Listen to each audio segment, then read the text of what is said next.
Hey listeners, how are you all? Thank you so much for being our awesome members. There's a lot to come more. Sit tight, be comfy, put your headphones, now let's begin.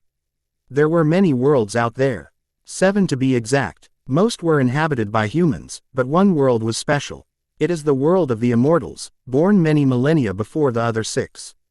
It bore beings of immense power and wisdom, the so-called ancients.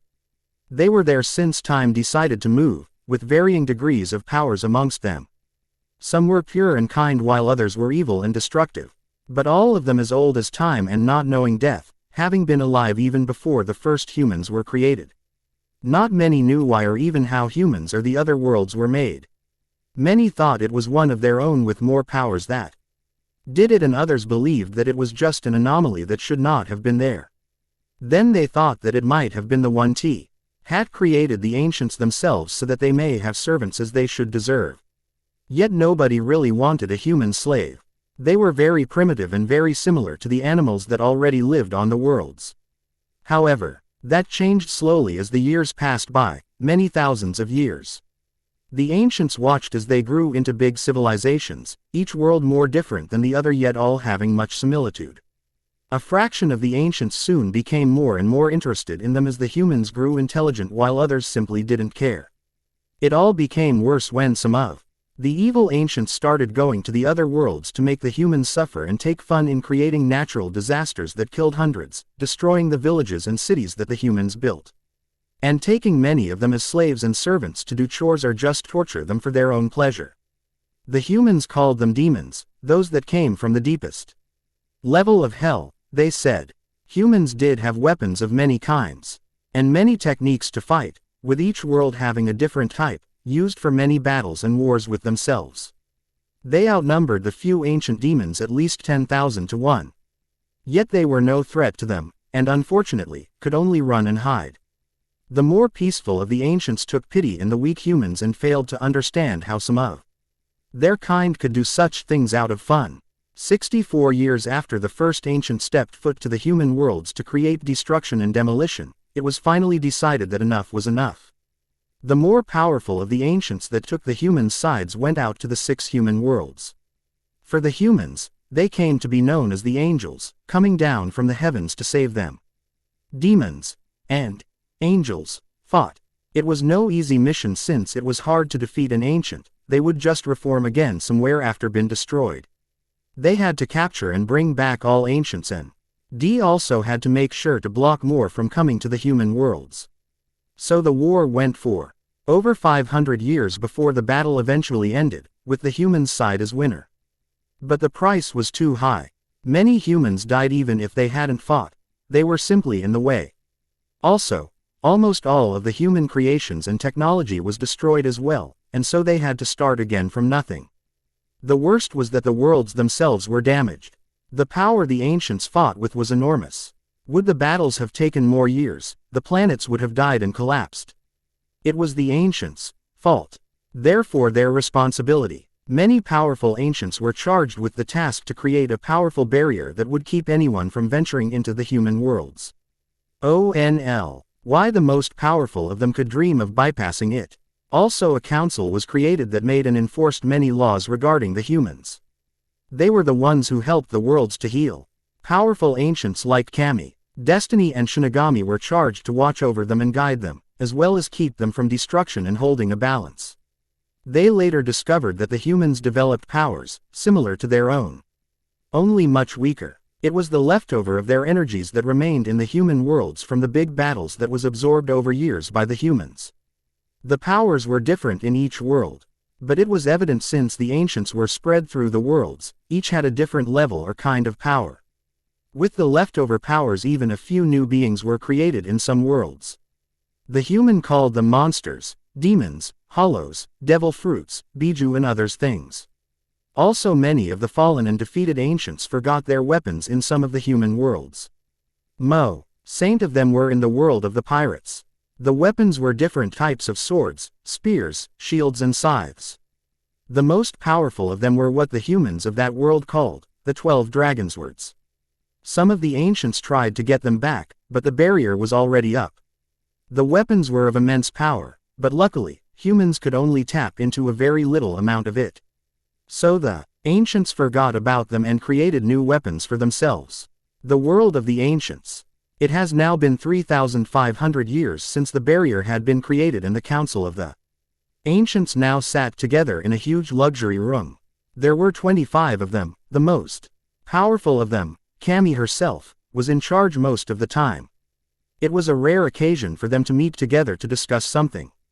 The last time someone called a meeting with all of them was 640 years ago, when a powerful ancient, named Bartholomew, tried to break the Great Barrier out of boredom to lead some of them into the human worlds. He was stopped and drained off of his powers by 20 ancients in order to make a statement that the laws were not to be broken. Even though they could not be killed, they could lose all their life energy, which results in dead, but only someone very powerful could sap an ancient from his life force. If the guilty ancient was already extremely powerful, then it would need more than one to erase him. Everybody has arrived. Arwan, please do tell why you called a meeting, spoke Kami with a soft voice. She was a beautiful woman that looked like she was in her 20s. She had blue eyes and long white hair that were braided in front of her, lying between her D cups. Her height was around 5 feet 7, giving her an overall lean and lithe appearance. The ancients were all humanoid, one of the reasons why they took so much interest in the humans. All of them were in their prime, and very handsome and charming. Arwan was another beauty, 5 feet 6 in height with long golden hair and brown eyes and perfect C cups. It is the ninja world. I sense that something terrible will happen there that the humans will not be able to stand against. It will destroy the ninja world completely and maybe spread to others as well. We cannot bypass the barrier without taking it down, therefore we cannot help. If we take it down, then the battle of 3,500 years ago would repeat itself again. Yet if we don't interfere, it will still be very bad for the humans. Destiny spoke. Why bring that up, Arwan? Did we not already sense these events 10 years ago? Fate and I have already chosen a child that shall be the savior to prevent it all, as it was decided by the council. Arwan replied, yes, I know, but I am afraid this is not what we have sensed. Something new and more terrible will happen, and it will be very soon, a decade or two. The child you chose, a mere human, even with a biju sealed in him that was created by our powers, will not be able to stand against it. I don't know what it is that will happen, but it is similar to our kind, I believe. We have to decide what to do, either find a way around the barrier or take it down. Her anxious expression after the statement worrying everyone. Arwan was always the most sensible when it came to prophecies. This is bad, but we definitely can't let the barrier down. Why let hundreds of ancients go lose, if it could be just a weak one that was left from the big war? He maybe survived the drain of his life force somehow and needed so many years to regain some of his strange back. But he would still need a new body, and I doubt he could have found a strong one in a human world, told Aragon thoughtfully. I agree, Aragon's hypothesis seems most plausible. We avenue to let it play out and hope that the humans can handle it or find a loophole for the barrier, said Fate. There is a loophole, said Shinigami. Do tell please, Shinigami, said Kami. The boy, we could make him into one of us, and he would already be there by then. When I am there, I could give him the 100 trials, and if he passes he will become one of us, Shinigami stated. He was a dark-haired young man in his 20s, clothed in a colorful royal tunic. No, it is impossible for a human to pass them all. He would just die and not even try to save his world when he is dead, said Destiny. Well, there is another way as well, said Kami with a heavy sigh, catching everyone's attention. I promised to keep silent about it, but it probably is the only way to solve this. One of us is currently in the ninja world. It is Gabriel. She may be able to handle it with our guideline. Gabriel is there. How is that possible, and why would she need guideline? Asked Zeus. It is complex. She is one of us and yet she is not. Gabriel is one that does not strafe for destruction and would not break our laws. She is extremely powerful, strong enough to bypass the barrier, but she never told anyone how she does it. No matter what was offered to her, she just told everyone that they would not be able to do it anyway. She is there as a human, her powers and memories sealed away by her self and her body that of a human infant. said Kami, making everyone wonder why someone would do something like this. She created the human body with her own powers. It should be stronger and less limited than that of normal humans. It was Shinigami that voiced everyone's thoughts. But why would Gabriel do something like this? Why give up power? Because she does not truly give it up, the mom. And she dies as a human, she will gain it all back. She does enjoy the life of a human and has already done this a few times before. She would definitely be the best choice of action to handle this situation. We may be able to weaken her seal that suppresses her ancient powers a bit so that her true powers can come out a little, then she might stand a chance against this new threat. It may be surprising, but she is the boy that was chosen by destiny and fate. Kami said, ha ha ha, she made a human male body and is this chosen child of his time. I knew that she was a lesbian, but that is just rich. Ha ha ha, commented the white-haired ancient by the name of Sparta. Yes, it is amusing, I guess. Unlike our world where us few females are usually more powerful than the many males, the human worlds are mostly ruled by men. She probably thought that it would have been more fun as one, stated Arwan. It was decided. Each and every member of the council voiced their agreement and gave their blessing. They would use their enormous powers to lead the little human boy that once was a powerful female ancient named Gabriel, to key events in his life to face the upcoming threats and weaken the seal that suppressed his ancient powers to give him an advantaged bloodline. He would become the chosen one to either save the world of the ninjas or let it get destroyed by whatever threat it is that may want to claim it. The world of the ninjas, small border village of fire and tea country. It had been 1.5 days since a large group of bandits raided the village. Not only did the bandits leave with some young women and everything of value that the village had, but they completely obliterated the village, killing any that dared to stand in their way. The other survivors of this event left the village soon after, trying to find asylum in a neighboring village. Everything lay in rubbles and some areas were still burning. A foul smell was in the air coming from all the dark smoke and the slowly rotten corpses on the streets. Then a bright white light appeared in the middle of a still burning area, but when the light died down no fire was left and not even smoke was nearby. In the MIDDLE where the light had just flashed lay now a small baby boy. The small baby had white hair, bright blue eyes containing what seems like little white stars in them, almost like a dujutsu. He was sleeping peacefully, unaware of everything around him. He was wrapped in some white clothes like would most newborn be. An hour later, two figures, a young raven-haired girl of 7 years and a beauty full blonde woman stood quietly at the edge of the burning remains bathed in a red-orange glow, the scent of burning corpses stinging their sensitive noses. They had been wandering for days, hoping to finally seek refuge in the small backwater village only to come upon the scene before them. A bandit raid, common among these times of war where victims find themselves resorting to actions of this ND to survive, and one could only estimate the level of carnage from the torn bodies strewn across the village's entrance. It was a truly horrific sight indeed.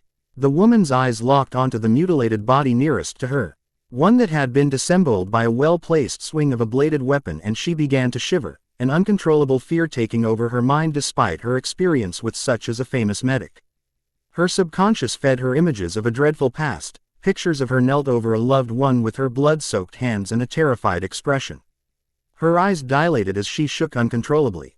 It's not the same. It's not the same, she chanted in her mind, but her body would not listen as she clutched at the green stone hanging from her neck. It's not the same. A gentle squeeze of her hand turned her attention downwards and onto her charge. The child whimpered softly as she continued to gaze upon the sight with a terrified expression, her young eyes never having been exposed to such tragedies as yet. She was not the only one afraid, she realized, and with that thought she willed her body to calm, if only to spare her little one of future nightmares to come. She squeezed back, causing the girl to return her stare, and she managed a shaky smile. Let's leave this place, Shizune. The girl nodded and they turned, willing to leave everything they witnessed burning with the rest of the wreckage. Suddenly, the crying of a small child reached their ears and she became alert, her training as a ninja coming to surface. She turned towards the sound and moved the still, trembling child behind her to shield her better and walked slowly towards the sound, wondering if enemies would be still around. A small baby appeared, bathed in the same orange light as it lay on a spot of green grass. Wrapped in some white clothes. Strangely, everything around the baby seemed burned, but the spot it was laying on was somehow perfectly fine. The woman finally stopped in front of him, knelt down and started to check the baby for injuries. She sighed in relief as she found nothing. The baby was in perfect health. It was clear to her that it was an orphan. The small village was empty now after all.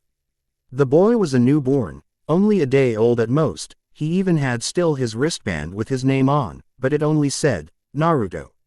She remembered that newborns got such wristbands in big hospitals from the time when she was still in Konoha. The odd thing was that this small village had no hospitals, only some doctors that would work from their own homes. She pushed this thoughts aside for now and wondered what she should do. She could not just leave the baby here, so she would have to take him with her, at least to the next town, and also had to give him milk soon, and she needed tea. Oh, clean his diapers to calm him down a little. We will take him with us, Shizune. Let's go, she said as she took the baby carefully into her arms and then took the girl by the hand. Tsunade, Shizune, and baby Naruto had been on the road now for 2 days. The next village wasn't far anymore and they would arrive there in the next hour or two.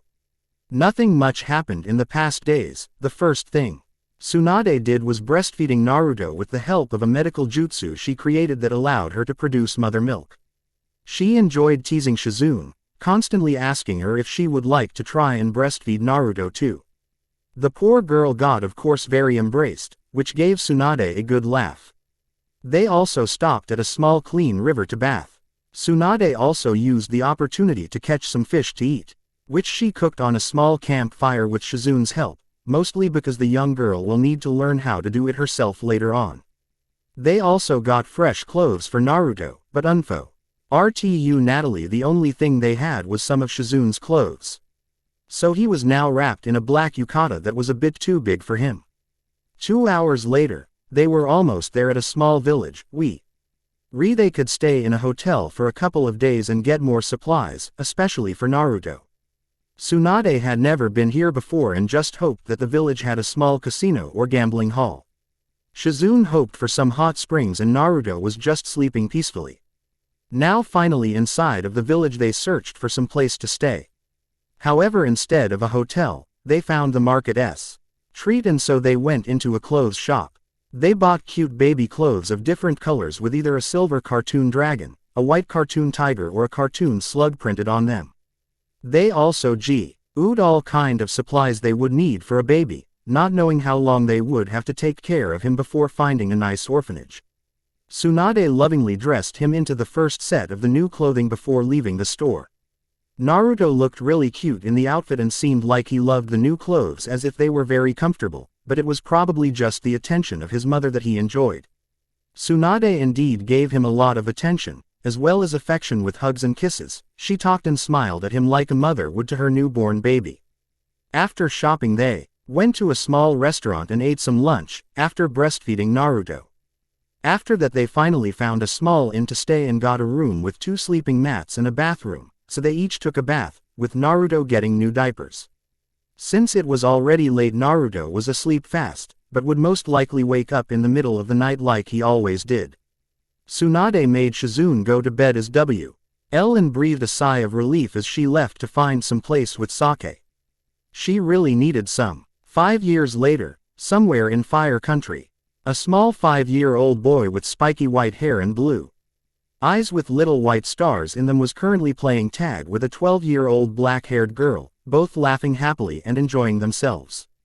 A beautiful blonde-haired woman looking like NTY5 was watching the 2 kids with a smile on her face. The group of 3 were currently on the road, traveling towards River Country. It has been almost 5 years since Tsunade and Shizune found little Naruto. They had visited many orphanages back then, but thought that none of them was good enough for their little Naru-chan. It was after a few months had passed, that Tsunade realized she had become attached to the little boy and could not give him away anymore. She saw him as her own son and she decided to adopt him as such and make him the heir of her almost dead clan, the Senju. After all, she was in her 40s already. It was probably her last chance to have her own baby. He was a godsend, giving her life. New meaning and happiness together with Shizune, who was like a daughter to her. Naruto was a very cheerfully child and loved to laugh a lot and to make others laugh as well, with whatever means necessary. He could speak and walk surprisingly early and was very interested in ninjas and wanted to become just like his Ka-san and Zune-chan. They had started teaching him some very basics when he became 3, not really believing that he would be able to understand them, but to their surprise he did. He was a little genius that worked hard and didn't stop until he succeeded. The 3 were in good mood and fully unaware that right now the Kyuubi was attacking their home villages, Konoha. Right now, Konoha was attacked by a powerful and 9-tailed demon fox. On the battlefield the hundreds of ninjas fought fearless against the powerful demon, hoping to top it somehow to save their families and their village, or to at least buy some time for their leader the Yondaime Hokage, to find a technique, arrive and defeat the beast. They threw jutsus after jutsus at the beast. Some were blowing fire dragons from their mouths towards the fox, others created earth dragons on the grounds that shot projectiles from their mouths towards the beast, and others flew GHT with lightning jutsus or wind jutsus, and many others different attacks. Then suddenly a huge toad appeared on the battleground, almost as tall as the demon fox. It was the Yondaime Hokage's summon. Everybody cheered seeing that their beloved leader arrived on top of the boss toad Gamabunta and hoped that he had a plan to stop the demon. The ninjas felt back with the wounded to not get in the eye of the 2 massive beasts and watched the battle from afar, but still near enough to jump in and help if their leader should need it. "Minato, is this who I think it is?" asked the giant toad worried. "Yes, Bunta. It is the Kyuubi no Kitsune, strongest of the 9 Biju. I have a plan, Bunta. I will summon the Shinigami to help me to seal the fox into a newborn baby. I need you to buy me enough time to perform the jutsu." "Can you do it?" asked Minato. "Are you nuts?" yelled Gamabunta, clearly not liking the idea of summoning the death god himself or to fight the Kyuubi no Kitsune. "Please, Bunta. This is the last time we will fight side by side. This jutsu will cost me my soul and I will die. Please help me to protect my people for a last time, Bunta," pleaded the young Hokage. "All right, Minato, I will do my best. You better don't mess this one up. I don't think that I can hold the Kyuubi off for long," told Gamabunta with a heavy sigh. "Thank you, Bunta," he said and looked at the small, blonde-haired infant in his arms and spoke in a low voice. "I am sorry for what I have to do, Naruto. I would not have done this if there was any other way, but I fear that you will die as well as the rest of the village if I don't use this technique. The Kyuubi is just too powerful. It is better to life with a chance to be seen as a hero and knowing to have saved thousands of people than to die as a newborn together with a whole village, but I can still not help but feel guilty to force this upon you," said Minato to the small baby with a sad look in his eyes.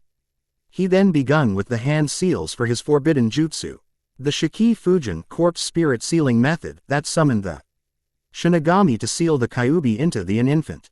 Minato created the technique, but unknown to him he was manipulated to do so. Shinigami of the Ancients' Council appeared in his dreams to give the knowledge to summon him to a little extent in a spiritual form. At first it was so that the chosen one would gain the power of a Biju to save the world, but now things changed. He now had a different task. He appeared behind Minato, only visible to the eye of his summoner. He was disguised as a blue-skinned, white-haired demon with sharp teeth and a horn on his forehead, clothed in white robes holding a knife in his mouth. He grinned wicked after seeing Gabriel's human form and the Kyuubi. He took a hold of the Kyuubi and drained it completely off of his life force. After a few minutes the Kyuubi vanished from everybody's sight, completely erased from existence. After all, if they wanted to weaken the seal on Gabriel's human form, they could not just seal something like a Biju into it, it would only screw everything up. I did not wish to seal away the demon, I preferred to absorb it into myself. But a payment will still have to be made, came the Shinigami's booming voice that only Minato could hear. Minato could not believe what he just saw. The technique went not as he had planned, it went even better. The Kyuubi was completely gone now and little Naruto was saved from the fate of a Jinchuriki. He smiled and nodded. You can take my soul now as payment. Shinigami, he said. No, mortal, you already used all of your live force by summoning me, it was the price of your technique. When I Disappear, then your life force will as well and you will cease to live. The payment for my help shall be Uzumaki Naruto. What? No, that can't be. You can't take him, I won't let you. He has to live. He has to, yelled Minato as tears streamed down his cheeks. Foolish mortal, you have no say in this. The Ancients' Council has already decided on it. But do not fear, he will live, he will receive training and he will receive a family and happiness. He is needed for a task that only he can do. Lay him to the ground and step aside so that I can do what is needed and be proud at what you have accomplished. Not everybody becomes a hero such as yourself, spoke Shinigami. Minato was shocked. He not only was praised by the death god, but Naruto would be blessed and become a savior one day. He smiled proudly at Naruto and lay him on the ground like the Shinigami had told him to do, fully ignorant of his summon and his ninja's curious eyes on him wondering who he was yelling at.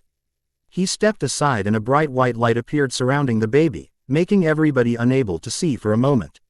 Shielded by the light, nobody noticed the baby's blonde hair turning into a soft white and little white stars appearing in his small blue eyes. When the light died down, the baby was gone, on a travel through time not to be seen anytime soon. When the ninjas looked at their leader, they could see a big cloud of smoke, showing the departure of the Toad Summon and their leader face down on the ground, dead. To be continued. Prologue ends here. How do you like it so far? Naruto was found by Tsunade 5 years before the Kyuubi attacked. For the ones that didn't got it, the ancients send Naruto 5 years back in time and made him meet Tsunade. When Naruto became 5 years old, he was born again, but the newborn Naruto was sent back in time again, of course, so there will be only one Naruto in the story. The one with Tsunade. Next chapter will be a huge time skip, also a nice battle scene, and a new OC will be introduced as well. Please leave a review with your opinion to the Current chapter. I am curious about what you think and if you like it or not. Also, I just love reviews. Lol. Also, thank you for reading my story. I hope you will read and hopefully enjoy my other stories as well. Chapter 2. Disclaimer. I don't own Naruto, or any other anime manga series. The Ancients. A story about ninja. Chapter 1. An heir to a not existing clan. When the ninjas looked at their leader, they could see a big cloud of smoke, showing the departure of the Toad Summon, and saw their leader face down on the ground, dead. 12 years later, a beautiful 17-year-old girl with long black hair and emerald green eyes stood with a katana in her hands, in a form of a sword stance, surrounded by 9 men. She was 5 feet 8 inches and wore an elegant white kimono that fitted her nice slender body perfectly. But it was now damaged and dirty from cuts and blood. She already looked tired and was badly outnumbered. This was her first battle and she was scared without a doubt, but at least the adrenaline rush kept her going. She did defeat 3 enemies on her own so far and it was no an easy task, but there were still more and she was injured already. It was all thanks to her body guards that she was even breathing right now. But now all the guards she had with her were already dead or injured. Oh, she knew she was not going to die. These bastards would most likely exchange her for a high ransom, but would maybe torture or even rape her before that, so there was no way in hell she would give up fighting now.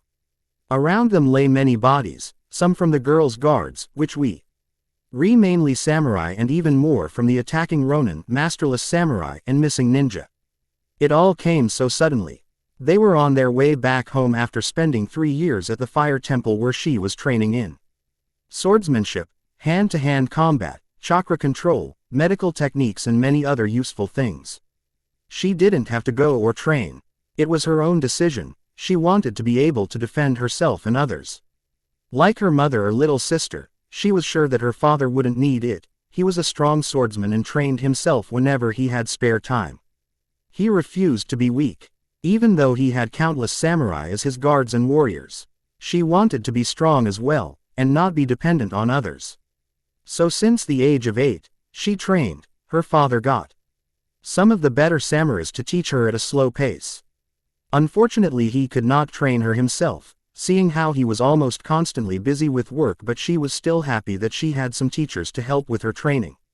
Overall, she made good progress over the years, making not just her father and senseis proud of her, but also she herself. She wanted to learn more, but could not do so. as her teachers just hadn't any more to teach her and there wasn't anyone else with enough time to spare who could train her. When she was 13, she heard one of her sensei mention the Temple of Fire. He said that some of the older monks there were strong warriors, and that even some of the strongest guards at the family estate studied there at some point. So she asked her father about letting her go to study under one of the older monks. At first he didn't agree, saying that she wasn't a warrior and that what she was learning at the estate would be more than she already needed. She knew it was the truth, but couldn't help herself and wanted to be stronger, just in case. So she never stopped asking and blackmailing, threatening, him. Finally when she turned 14, her father reluctantly agreed on it and set up her training at the temple, under an old monk that one of his elite guardians recommended him, for 3 years. Now she had finally finished her training and was going to see her family again after 3 long years. She was happy, not only because she was going home, but also because of making it through the hard training that the monks had for her. She proved herself. It was much harder than she had thought it would be, yet she refused to give up. She did not want her father to think she was weak for not being able to do the monk's training for 3 years. Which she begged him for almost a year about. She was sure that he would be very proud of her now, having proved her strength. When she came out of the temple, a dozen guards that her father had sent for her, one of them even of his 12 elite guardians, greeted her and they began to make their way back home.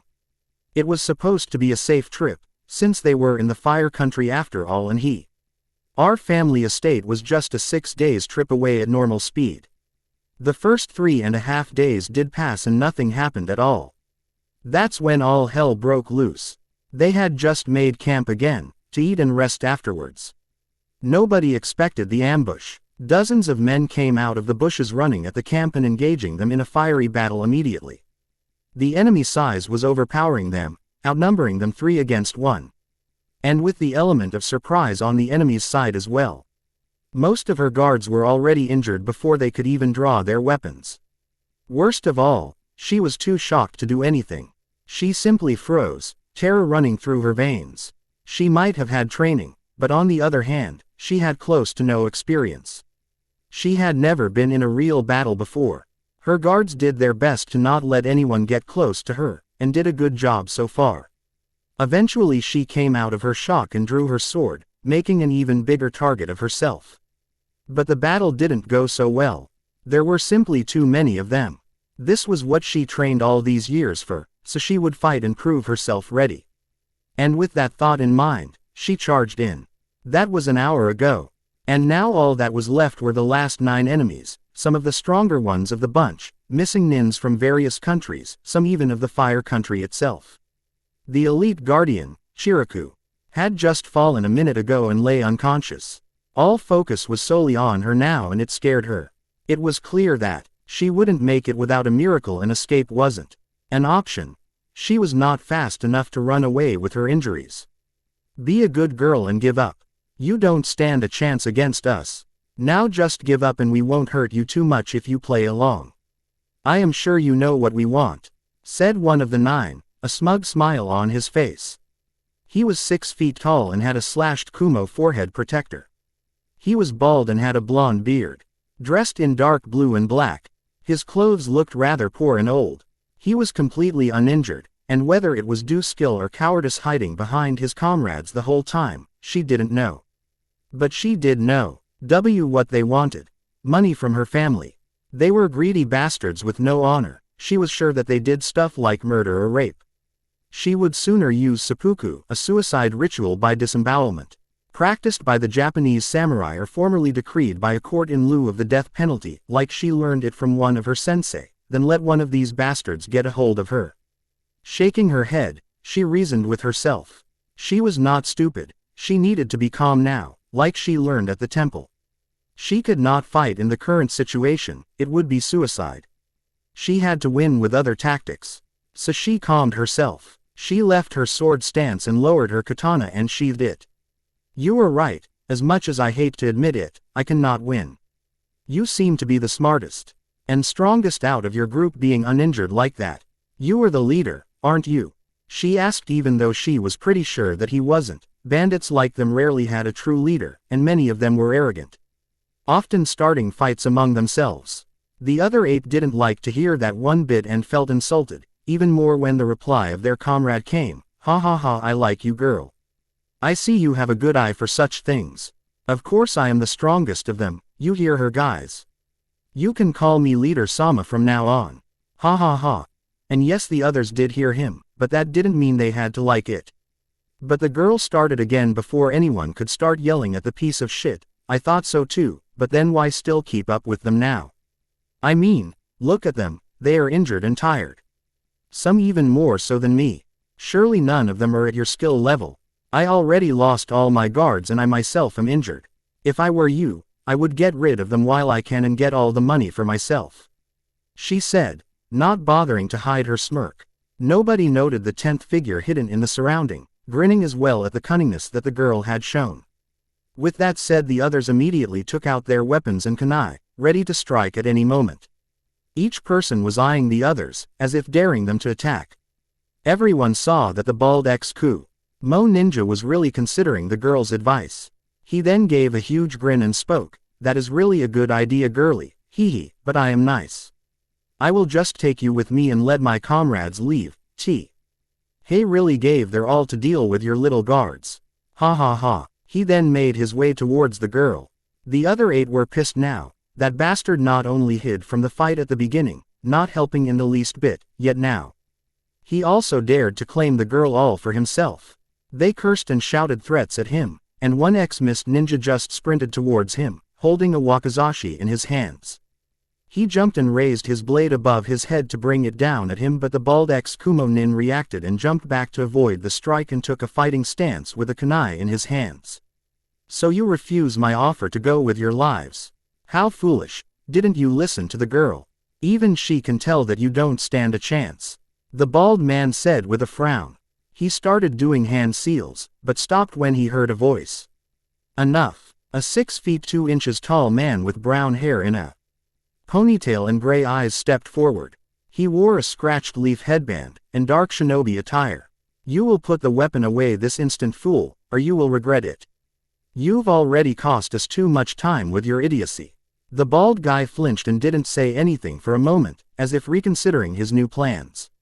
After a while he became smug and smiled again and said, "Oh no boss, I don't think so. You see, there may be 8 of you, but you're all almost out of chakra and pretty much all of you have injuries. I can easily take you guys on. After all, I did not stand away from the battle because I am weak." Ha ha ha. His laughter suddenly died down when the man struck. Gasping in surprise, he barely dodged the first strike, but in the end, it was too late. The leader followed up with a slashing movement and pierced the katana through his chest. The arrogant traitor coughed out some blood, eyes looking in front of him disbelievingly. He was foolish, and underestimated him. So he paid in the most traditional way of all, with his life. The newly outed leader then took his sword out of the man's chest and looked at the girl before speaking. "I am impressed, girl. You almost played us against each other, but you didn't expect us to have a group leader, did you? Anyway, it is over now. You are coming with us and you are so going to pay me back tonight for that stunt you pulled, since I lost 1 man more than was necessary. And I may also let you pay back my man afterwards as well, ha ha ha." That of course cheered the other 7 up. Now she was really scared and she could not hide it anymore. Her fear became true, seeing how her plan had failed. It went so well at first, they were going to start a free-for-all. But then that bastard just had to be the group leader. This wasn't her day, hell it most likely was her day, the day she would die at. She surely wouldn't let them get her now. Not after that bastard's speech, so she took her katana back out and took a stance. "So you still have some fight in you. I will enjoy breaking you, girl, haha," said the leader. As he finished, a wind blew in front of them and they had to shield their eyes. When they opened them, they were greeted by a 17-year-old boy shielding the exhausted girl with his arms crossed in front of his chest. He was 6 feet tall and had spiky white hair. His eyes were bright blue with white stars in them. He was dressed with a white t-shirt that had a white cartoon slug imprinted in front and long gray baggy pants, white socks and black ninja sandals. His clothes did not have any extra pockets like all shinobi clothes offer, and did not seem to be made out of special resistant material either. It was just standard civilian clothes. The most noticeable accessory would be that beautiful green necklace around his neck. He didn't even have a weapon pouch, but for some reason he had a katana on his back. It was all black as much as they could see. "Sorry to crash your party, but you should not bully people like that, ladies especially," came the slick reply from the teen. He took a glance around the area and could tell that 4 of the girl's comrades were still alive, thanks to his medic training. But it was unlikely that they would wake up anytime soon, and without treatment they would probably die. "Who are you, boy?" asked the leader, pissed that he had to waste even more time now. "Who are you?" A simple question to anyone else, but even now, he just couldn't help but space out every time he heard it. He just had to remember back to the fateful day when he was 2, and found out who he really was. Thanks to his photographic memory, he could still remember most things when he was really young. Flashback -14 years ago when Naruto was 3 years old. It started as a normal day. Naruto woke up and yawned with his small hand covering his mouth. He went to live in room of their hotel suite and greeted his family. "Good morning, Zune-chan, Ka-san." "Good morning, Otuto," greeted Shizune with a cheeky smile. Tsunade came and picked the small boy up, hugging him softly in her arms and giving him a kiss on the cheeks. "Good morning, Naru-chan," she said as she sat back down on her chair at the table with Naruto sitting on her lap and put Naruto's breakfast in front of her. "Eat up, Naru-chan. We have to go soon for some work." They sometimes stayed at some villages longer and worked as doctors. It was mainly for Shizune, so that she would get some real medical experience. Money was not really a issue since Tsunade was from a big clan and the last member. She still had some cash from the clan account on the Bank of Fire Country. An hour later, Naruto was sitting and playing with some toys while Tsunade and Shizune fixed up some patients. "Hello, Naruto-kun," came a soft female voice. Naruto looked around, but to his shock he was in a totally empty and silent room. It was really creepy and his family wasn't there anymore too. "Don't be afraid, Naruto-kun, I am a friend," said the voice, calming him down a bit. "Where are you, lady?" he asked, curious. "I am here," she said. And indeed, as he looked to his left he could see her seating next to him. "Don't be afraid, Naruto-kun. You fell asleep and are dreaming right now," she said with a smile. She was a beautiful woman. Looking like 22, she had white hair that was braided in front of her. "Dreaming? Really? Does that mean I can fly? I always wanted to try to fly," and Ne-chan said everything is possible in dreams. He asked but didn't wait for an answer. He was already in the air while laughing and having lots of fun before he even finished his sentence. Naruto-kun. Naruto-kun. Naruto-kun, don't ignore me like this. Naruto, she said in a powerful tone, reminding him a lot of his Ka-san when she was angry. Hi, he asked sheepishly. "I came to tell you something, Naruto-kun. Come sit next to me and listen," she said. Explicit part is removed for guideline compliance. Visit Patreon for full version. The lady just sweat dropped and said, "Do you know who you really are, Naruto-kun?" Well, I know my full name if that's what you mean, pretty lady," he said with a cheeky smile. "Naruto-kun, actually you are an ancient like me, or more exact you will become one day. You were chosen for many great things that only you can do. You will save the world one day, Naruto-kun," she said with a kind smile. Really?" he said, not really sure what the lady really meant. The dream just keeps becoming more weird. "Hi, this may be only a dream, Naruto-kun, but I only use it as a medium to talk to you. I am real, you know. I don't believe that you are just a weird, lying dream," he stated. She just shook her head and pointed a finger at his heart. "I can prove it to you, Naruto-kun.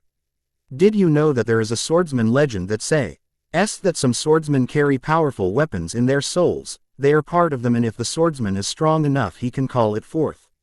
This legend is true with you, Naruto-kun," she said as her finger suddenly glowed white and a sword appeared in Naruto's lap. It was a long katana, beautiful looking in a completely black sheath with a white kanji for black sword on it. "This is your soul weapon, Naruto-kun. When you wake up it will be by your side. You have a great mission, Naruto-kun. You need to become strong to protect all your precious people and the rest of your world. Train hard, become a ninja if you must. But become strong to be a savior one day. Never forget who you really are, Naruto-kun. You are the most powerful of the ancient and the chosen one to either save this world or to let it get destroyed. She said and disappeared after giving him a kiss on the forehead. With her gone he begun to wake up. It was indeed just a dream. It was indeed just a dream, but the sword was there, in his lap. The same sword of his dream. He was Naruto of the ancients, the chosen one to save the world. I am Senju Naruto, heir to the Senju clan. But well, I have to restore the clan first though. He replied with a dazzling smile, causing massive sweat drops. The girl ignored his stupid remark and focused on the enemies again. If the boy was any good with his sword, then perhaps they could win. After all, he was still fresh, and if he could not fight, he would not have come to help her.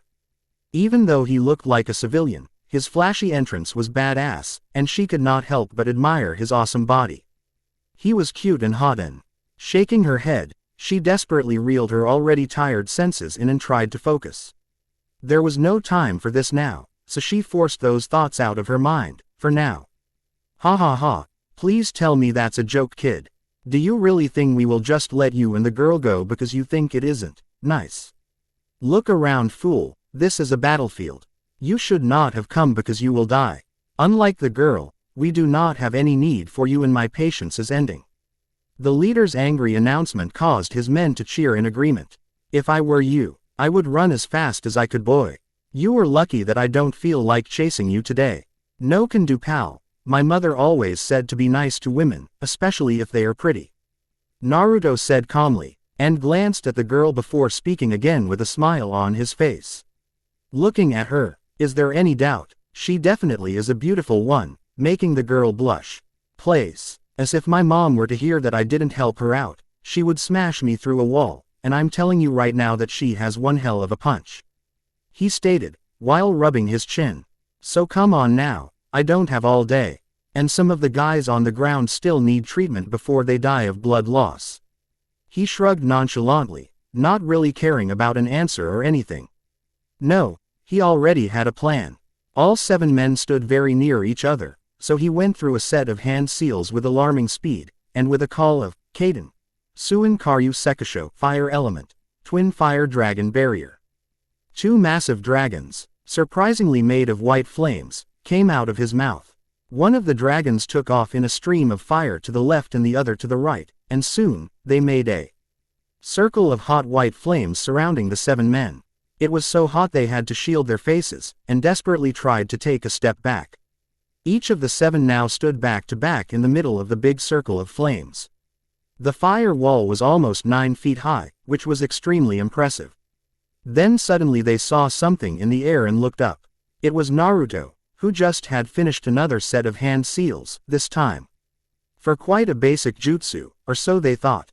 With a cry of, Kaden, Gokaku, Fire Element, Grand Fireball. Instead of the usual red fire, he blew a giant white fireball into the middle of the circle. Large enough to fill it completely. 10 seconds later he dispelled his flames, and sure enough, the bandits have perished. Checking his surroundings carefully, he found no other enemies around. Satisfied, he went over to the utterly dumbfounded girl and started a medical checkup, before healing her wounds pretty quickly.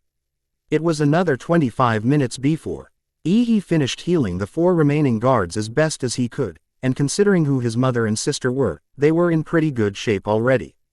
Not bothering to wait for the 4 men to wake up or for the girl to calm down from her shocking experiences today, he went to seal the bodies of the dead guardians into scrolls for the girl to take home with her. Using Kage Bunshin to help, he burnt the bandits but left the heads of the ones with any bounties on them. He finished after 30 minutes and noticed the girl staring at him. He went over to where she was sitting at and gave her the storage scroll with the bodies. This scroll has the bodies of your people that died sealed inside it. The other 4 should wake up soon, he stated with a warm smile.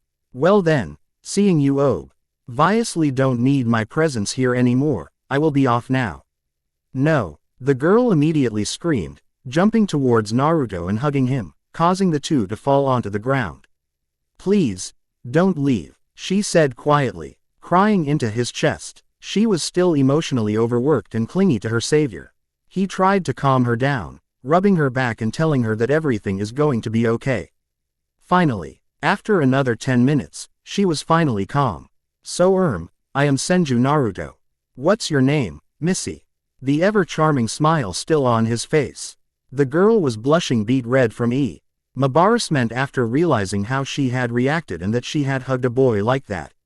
She wasn't used to that kind of emotions and being so clingy to someone. After his question, she looked at him, hitting herself mentally for forgetting to introduce herself to her savior. My name is Ryu Sumi. Well, nice to meet you, Sumi-chan. You are the fire daimyo's daughter, right? This reply got a shocked look from her and a small nod.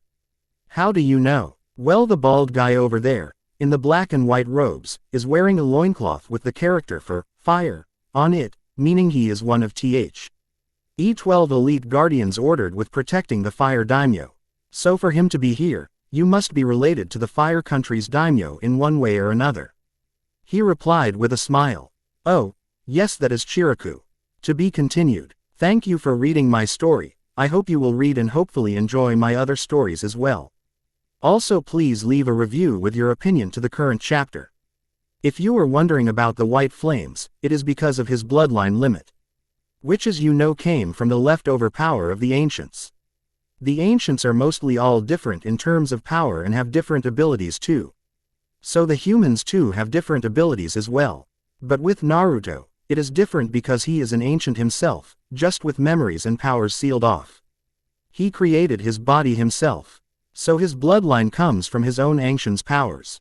Next chapter we will see a bit more of Sumi and Naruto. There will be 2 unwelcome guests as well, and I will post a biography of Naruto and his bloodline at the end, hehe. Oh yeah, makes sure to review. Otherwise there will be Sasuke bashing. Or not, depends on your liking on him, so that it will be a punishment. Him review about that too, lols, cheeky smiley face. Chapter 3. Disclaimer. I don't own Naruto, or any other anime manga series. The Ancients. A story about ninja. Chapter 2. The End of the Worlds. Just joking. Last chapter. 12 years had passed since the Kyuubi attack and Naruto saved a girl and 4 of her 12 guards. No, the girl immediately screamed, jumping towards Naruto and hugging him, causing the 2 to fall onto the ground. Please, don't leave, she said quietly, crying into his chest. She was still emotionally overworked and clingy to her savior. He tried to calm her down, rubbing her back and telling her that everything is going to be okay. Finally, after another 10 minutes, she was finally calm. So I am Senju Naruto. What's your name, Missy? The ever-charming smile still on his face. The girl was blushing beet red from embarrassment after realizing how she had reacted and that she had hugged a boy like that. She wasn't used to that kind of emotions and being so clingy to someone. After his question, she looked at him, hitting herself mentally for forgetting to introduce herself to her savior. My name is Ryu Sumi. Well, nice to meet you, Sumi-chan. You are the fire daimyo's daughter, right? This reply got a shocked look from her and a small nod. How do you know? Well, the bald guy over there, in the black and white robes, is wearing a loincloth with the character for fire on it, meaning he is one of the 12 elite guardians ordered with protecting the fire daimyo. So for him to be here, you must be related to the fire country's daimyo in one way or another. He replied with a smile. Oh, yes, that is Chiraku. She said. So Naruto-san, how long have you been here? And forgive my rudeness, but why are you here? I have been here since you started to get them to attack each other. I was really impressed with your cunning mind and how you handled yourself in such a situation. You almost got them there. He gave her a big smile. I am here because I was just passing through. So you got lucky. I work as a bounty hunter sometimes and travel a lot, because I don't have a house anywhere.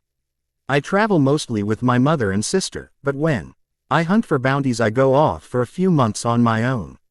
Right now I am heading towards Wave Country to get a ship to Lightning Country, where a criminal with a big bounty is supposed to be. What about you? Why not at the palace of the daimyo? I trained under the monks of the Fire Temple for 3 years. I finished last week, so we were traveling back to the palace, but then the bandits ambushed our camp. It was supposed to be a secret that I am here, that's also why I had only a few guards, to avoid suspicion. But some information must have been leaked out. Somehow, she said, sad for the death of her guards. I have a request, Naruto-san, could you please escort us to the Fire Palace? She inquired, with hope in her eyes. My guards and I are still injured. Even though I don't know anything about medicine, I could still tell that some of their wounds were so bad that they would have died if you didn't heal them. I am impressed and happy that you actually saved them. We could come across more bandits, and even some weaker ones could defeat us in our state right now. Naruto put a hand to his chin and made a thinking pose. If he were to help the girl out, he would lose some time since they are almost traveling back to where he came from. At worst he could lose track of his target, with his current information getting too old. But on the other hand, if he would not help them, then maybe they would not make it back safely. Plus the girl was damn cute and beautiful. She had a body of a goddess with damn perfect C-cups. Yes, C-cups, he was a master of breast-size seeing. Also, if he would have a bit more time with her, then he could let his charm do the job. He would definitely help. Okay, sure thing, Sumi-chan. Your guards will wake up tomorrow morning, then we can go after breakfast. As for now, it is late, so I will take guard duty while you sleep, but first let us eat some food, I am kind of hungry. He said while rubbing his yummy and stood up to go and prepare food. Sumi was overjoyed that he would stay, even though he did stare a lot at her breasts while concentrating hard. She could tell that he was strong. She yawned when he talked about sleeping, and her stomach complained when he mentioned food. So she blushed. It was the normal thing to do. She stood as well and followed him to help with the late-night dinner. After they ate, she went to her tent to sleep. But she had an urge to glance over her shoulder to see her knight in shining armor one more time before sleeping. She gave him a wink when he was looking and went inside the tent to finally fall asleep. With dreams about a certain white-haired boy. The next morning came, and Sumi woke up, stretching and yawning a lot. She left her tent, and saw that her guards were already up and eating breakfast. So she greeted them with a smile. She saw the 2 extra dishes of food and figured that they must be for herself and Naruto, so she looked around to find him. She found him sleeping on a branch, 9 feet up in the trees. Her attitude changed instantly from happily smiling to frowning angrily. That bastard, he was supposed to have guard duty. He even said it himself. But here he is sleeping. Damn it. She took a small stone and threw it at him, hitting him at the head and making him kiss the ground, hard. Explicit part is removed for guideline compliance. Visit Patreon for full version. You bastard. You told me you would have guard duty while I sleep, but you were sleeping yourself. We could have been attacked again. Those bandits may have had some backups that could have come to look for them and cut our throats while we were asleep, and it would have been your damn fault. She screamed at top of her lungs with her angry frown still present. What the hell is your excuse, huh? But Sumi-chan, nothing happened. And it was so boring waiting all by myself that I fell asleep. He whined. Besides, I am a highly trained warrior. There's no way in hell that anybody could be. Eat me up, let alone kill me even if I am asleep. He chimed like a little child gives her a thumbs up. Plus a man needs his beauty sleep too. As if, I can't believe that I had so much faith in you. She huffed angrily and walked away to get her breakfast, while muttering something about stupid incompetent heroes. Not even bothering anymore to tell him that food was waiting for him. Naruto stood up and followed. Being hungry himself, not caring much about falling asleep but really annoyed to have been woken up so early by the girl. He is a long sleeper after all. Also no girl, beautiful or not, princess or queen, that he has no relationship with has any right to wake him up so early. Well, save for his mother, and his big sister, Zune, too. Sumi was her cheerful self once more. Ving forgotten this morning's incident already. The whole group was still sitting together. All but Sumi already finished eating. She was the only one not finished, because she was talking more than eating, very much more. The guards listened to her tale about the bandits and Naruto with great interest, while sometimes throwing glances to said man. An hour later the group finished packing up everything and began to continue traveling, but at a slow walking pace, due to the wounded guards. Naruto was aware that he was watched and studied a lot by his traveling companions, most from Shiraku and Sumi, but he didn't mind it much. How could he with the latter blushing deep every so often? I bet that she is one of those Ika reading girls. He thought and blushed a bit but stopped. When Shiraku started to walk right next to him.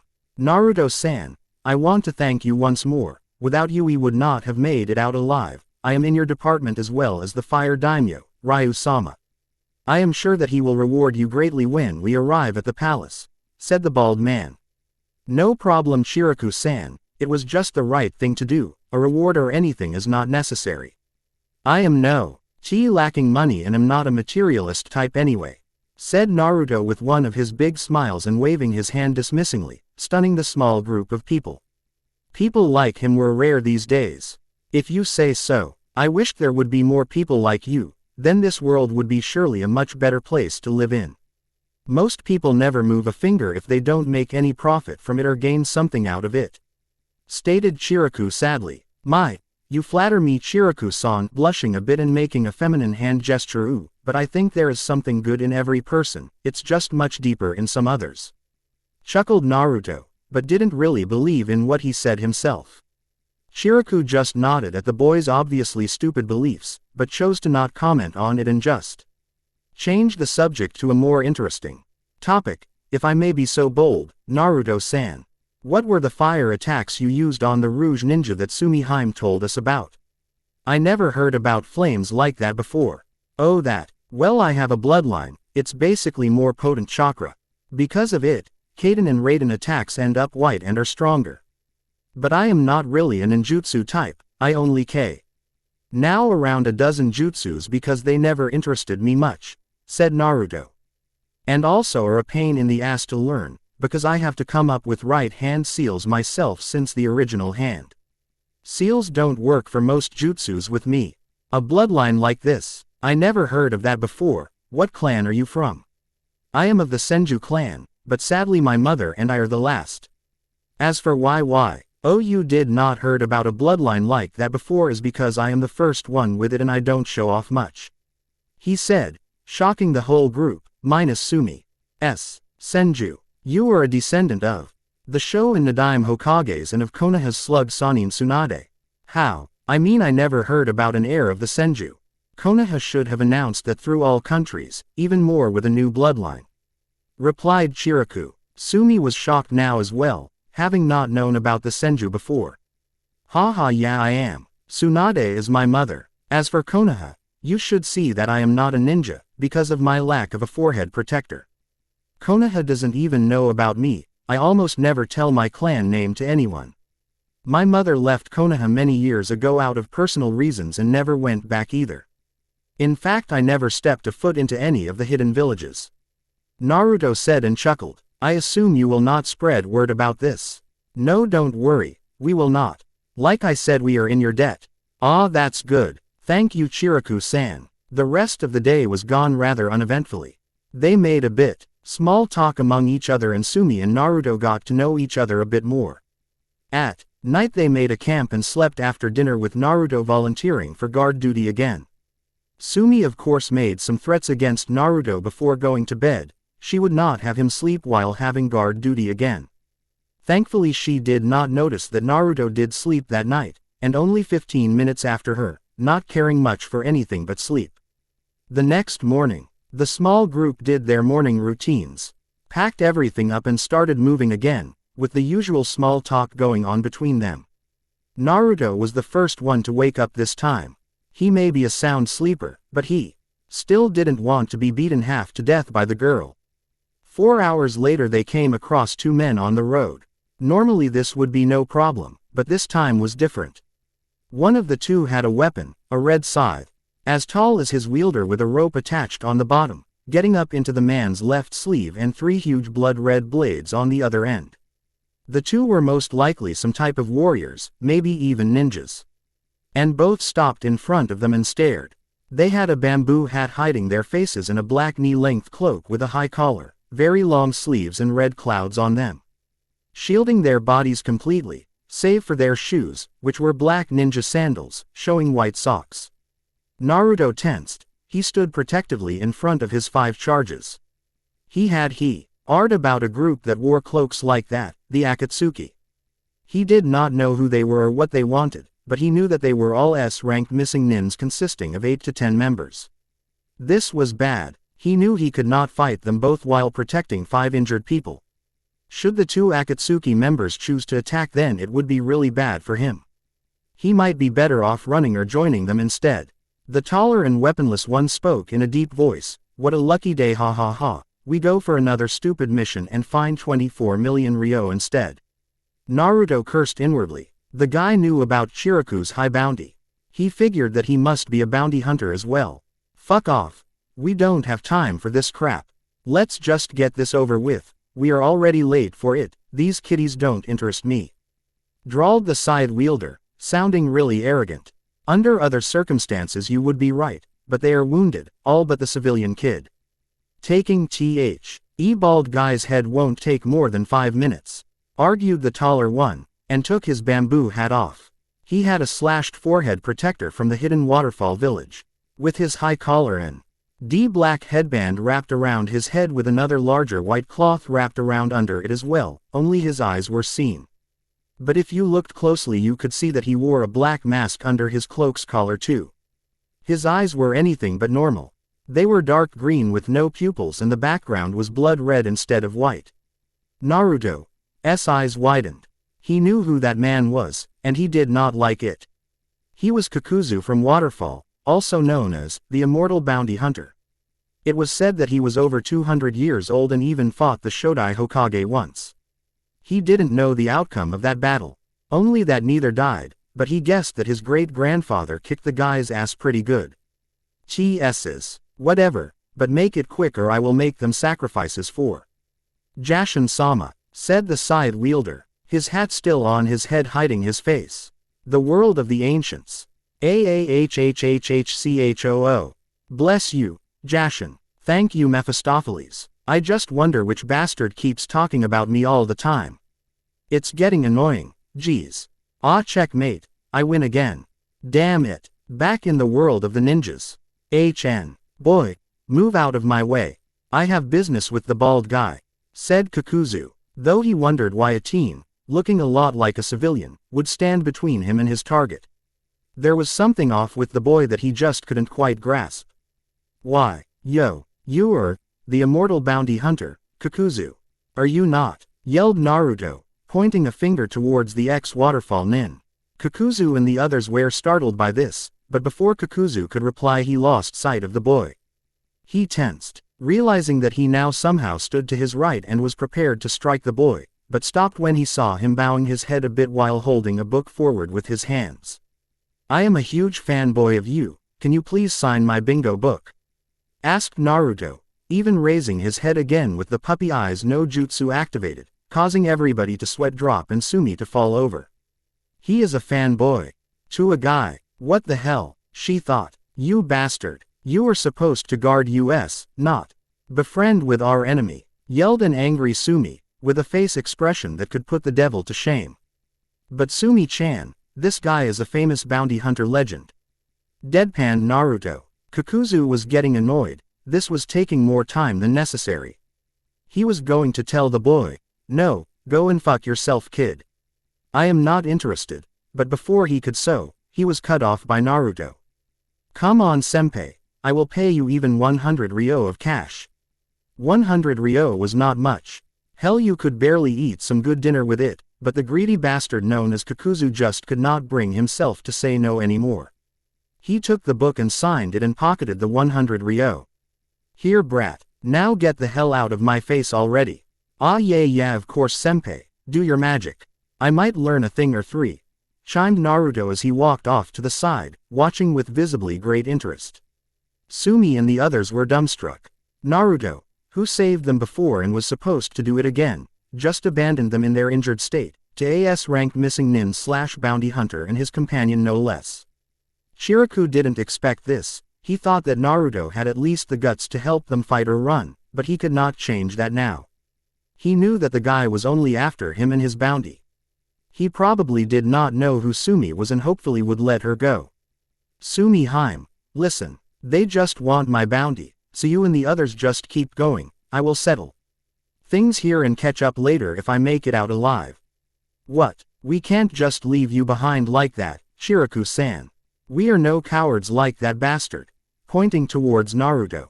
Ouch, that hurts, thought Naruto. No, you will go. Sano, take her and go, by force if you must, told Shiraku, his voice not leaving room for any protest.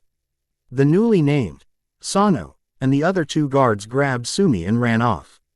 Kakuzu did not even spare them a glance, his eyes solely focused on Shiraku. Where most S-rank ninja thought themselves to be invincible and often underestimated enemies, Kakuzu never did such, or so he thought. Especially against one with 24 million ryo on his head, injured or not. They could barely hear Sumi's screams and pleas to stop and turn anymore, till they were gone completely. Soon followed by silence and blowing wind. The silence was then broken by the side wielder with curses and threats. What the fuck, Kakuzu, 5 minutes are already up. Kill him already or I will. But believe me, I won't leave you his fucking head in one piece. As if you would fight right now, Hidan. You didn't do your stupid ritual yet and that shit takes you half an hour and don't get me started on your damn prayers. So shut the hell up, you get on my nerves, I am not leaving 24 million ryo behind. Growled Kakuzu angrily, ignoring his partner mumbling something like, exaggerating bastard. Shiraku stood already in his taijutsu stance and waited for his opponent to attack. His wounds may have been closed by Naruto's medic jutsus, but he knew that they would open up again fast if he were to try and fight seriously. So he was clearly at a disadvantage here. Even if he would be in 100% health, he doubted that he could fight an S-rank ninja legend and his partner. What's worse, he did not know anything about his opponent's abilities. Information gathering was important. A ninja did not fight without knowledge of his enemy if it was possible to avoid it, and unfortunately, he could not escape in his wounded state. He knew he was going to die today, but he would try to take the bastards with him or at least to make them remember him for the rest of their life. While he threw a disgusted glare towards Naruto, Kakuzu vanished from his sight, only to appear above him coming down with a drop kick aimed at his head, but missed as he made a quick jump backwards. To his and Naruto's surprise, the ground shattered under Kakuzu's powerful kick and a crater appeared. Naruto knew that it must have been some kind of jutsu and not physical strength. Because there was no way for Kakuzu to know his mother's technique and it was too weak to be it anyway, but he couldn't figure out what the missing nin did. After having jumped back a few times, to put more distance between himself and his enemy, Shiraku could feel pain in his old wounds starting to rise again, but he did not have any time to rest. He had to dodge Kakuzu's punch, however, the speed was simply too fast. And it hit him with great force on his chest, sending him backwards till he hit a tree. He was in a world of pain now. The strength of that one punch was enormous. How could somebody attack like this? It was inhumane. He was sure that some of his bigger wounds were reopened again and that he now had a few more broken ribs. His shoulder was dislocated as well now. It was hard for him to breathe, and he could not move anymore. His world went black, losing consciousness right there. He could barely feel himself lifted up by his robes and Kakuzu growling out, "Make yourself useful, Hidan. And cut his damn head off already." To be continued. Evil cliffhanger. End of chapter 2. By the way, here is something extra for you guys. I wrote up everything important about Naruto and what you may want to know about him. Senju Naruto. Secret alias is Bounty Hunter. The black sword, hair couleur, white, same style as the Yondaime Hokage had eyes, bright blue with little white stars in them.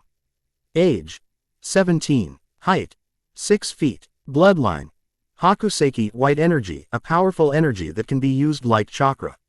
It is more potent than chakra and white in color. It is not related to Hitaki Tsukumo's white fang abilities. Unlike chakra, Hakuseki is not to be mixed of spiritual and physical energy. It is already in usable form all time. So the user does not need much control. In fact, he has perfect control over all of it since birth. That is because it is a part of his body as much as his limbs. Using Hakuseki comes as natural as moving limbs to the owner. Because of all this, Hakuseki is not seen as chakra but his own kind of energy. There is always a small amount of Hakuseki used to support parts of the body whether the user knows or wants it to. This leads to better senses of sight, smell, touch, stronger bones, a better immune system, quicker healing rate, etc. To round it all up, the user is a stronger human with near limitless potential. Hakuseki is also most likely the reason for the user's white hair or white spots in his eyes. If more Hakuseki is focused into the eyes, the little stars will form a bigger one. Therefore the user can also increase the amount of Hakuseki for a part of his body for a short amount of time to improve them even further. Hakuseki is the user's chakra, so to speak, therefore he has to use it for ninjutsus or anything that needs chakra. Because the user has only Hakuseki and no chakra. Since Hakuseki is more potent than chakra, all the ninjutsus will be stronger or a bit different, for example fire or lightning will appear. White in color and less hand seals are needed sometimes. Part of the reason why he does not use many ninjutsus is because he has to alter the hand seals to get the perfect result, which is hard work and pretty annoying as well. The difference between his kind of energy and chakra is so great that he can't use the standard set of hand seals of a jutsu to get the same outcome. He had to experiment a lot with it and did choose his few nin and genjutsu wisely. Summons. The slugs, butts, wishes, dragons. He would pay 50.000.000 Ryo just to sign the contract or 1.000.000 for any tips of the contract's locations. He even made some wanted posters, drawing the little cartoon dragons of his t-shirts and boxers on them and placed the posters then in the bigger cities. He is freaking rich. His job is written below. Abilities. He is a sealing master and studied under 2 different sealing masters. He never met Jiraiya, there were others. He is a sword master and studied under 2 different swordsmen. He knows silent killing. Who could have taught him that? Maybe we will see soon. He has high-level skills with hand-to-hand combat and also learned Tsunade's super strength and taijutsu style and studied under one more hand-to-hand master as well. He is one of the best medics in the world. His Hakuseki makes medic jutsu more effective as well. Studied medical and human anatomy under Tsunade and Shizune for 11 years. His ninjutsu is low to mid-level, only because he don't like to use them much, so he did only learn about a dozen, but he mastered them all. He knows Kujibushin and its secret too, can make many clones thanks to large amount of Hakuseki and good control. His clones are also smarter and stronger than normal shadow clones, but they are all also a bit strange, hyper or crazy. Say stupid stuff to authority all the time and don't know any shame. They always blame the real Naruto for their actions even if not true and prank him a lot. He can't be trapped in any genjutsu thanks to his Hakuseki strengthen his senses at all time. His genjutsu skills are low. He knows his mother's special genjutsu that makes her look like 25 years, but he only use it on his clothes to hide his gear and equipment. To look like a civilian, enemies underestimate him greatly and he can blend in easily. His genjutsus fueled with Hakuseki are hard to sense and dispel, even for a genjutsu master. But not impossible, save for that special one of his mother. But here again finding the right hand seals is too bothersome for him, so he learned almost no genjutsus. He has Hig H stamina thanks to Hakuseki strengthen his body at all time. He is very fast. He focused his training much on speed. He has a large amount of Hakuseki Kujizanin level and perfect control over it. He has also photographic memories. He even can remember events that happened a few months before he met Kami in his dream. Most likely, because of Hakuseki, enhancing his brain work. He makes his money by hunting criminals with high bounty on their heads. He never goes to hidden villages with the heads and only uses the bounty stations among the countries, which take 8 tax off of the bounty. While the hidden villages would pay full for the missing nins or just take less tax. The reason for that is, because the bounty stations have to take the heads then to the hidden villages themselves and have to pay tax there also. Since the hidden villages have to bring the heads to the people that offered a bounty, using their ninjas with D or C ranked missions. Also he always uses a henge when G on to get the money from the bounty stations, so he does not get any reputation or bingo book entry as Senju Naruto, but one is his bounty cover, which was called the Black Sword by most. He never gave a name or even talked when getting bounty rewards, but for always carrying a complete black sword with him, with white kanji for black sword on the blade and scabbard he was called the Black Sword. The first time was when he was 14-12 years old. Over the years, the black sword got feared by almost everyone. It was said that he never lost a fight and never will, and there were many such and even absolute idiotic rumors out about him, but many believed them, and even some S-ranked missing nin would run if they met him, since it was very well knowing that they were his main targets. In fact, some of the rumors were spread by Naruto himself, using shadow clones and henge. Many hidden villages also try to locate him to offer a place among their shinobi for him, even Konoha wants him bad. Naruto never uses his black sword, as he calls it, when he is not under disguise, because it would be a giveaway that he is the black sword, because nobody else wears a black katana with white kanji for black sword on them, out of fear that the real black sword would come to slay them. There were some in the early years, but somehow they all ended up in a near-death state, crippled for the rest of their lives or not even waking up out of their coma, which added even more to the rumors. Hehe, that's all you get to know about him for now. Next chap the fight will finish and we will meet the Fire Daimyo. But will it be good news or bad ones? Thank you for reading my story. I hope you will read and hopefully enjoy my other stories as well. Also please leave a review with your opinion to the current chapter. Chapter 4. Disclaimer. I don't own Naruto, or any other anime manga series. The Ancients. A story about ninja. Chapter 3. I hate my clones. Last chapter. Naruto decided to escort the group of 5 to their destination. They came across 2 strangers. One of them was an S-rank missing nin from Waterfall and famous bounty hunter, Kakuzu. Naruto abandoned the group, not wanting to face such enemies, and Chiraku sent Sumi and the other 3 guards away, being the only target himself because of his bounty. Chiraku stood ready in his taijutsu stance, waiting for his opponent to make the first move.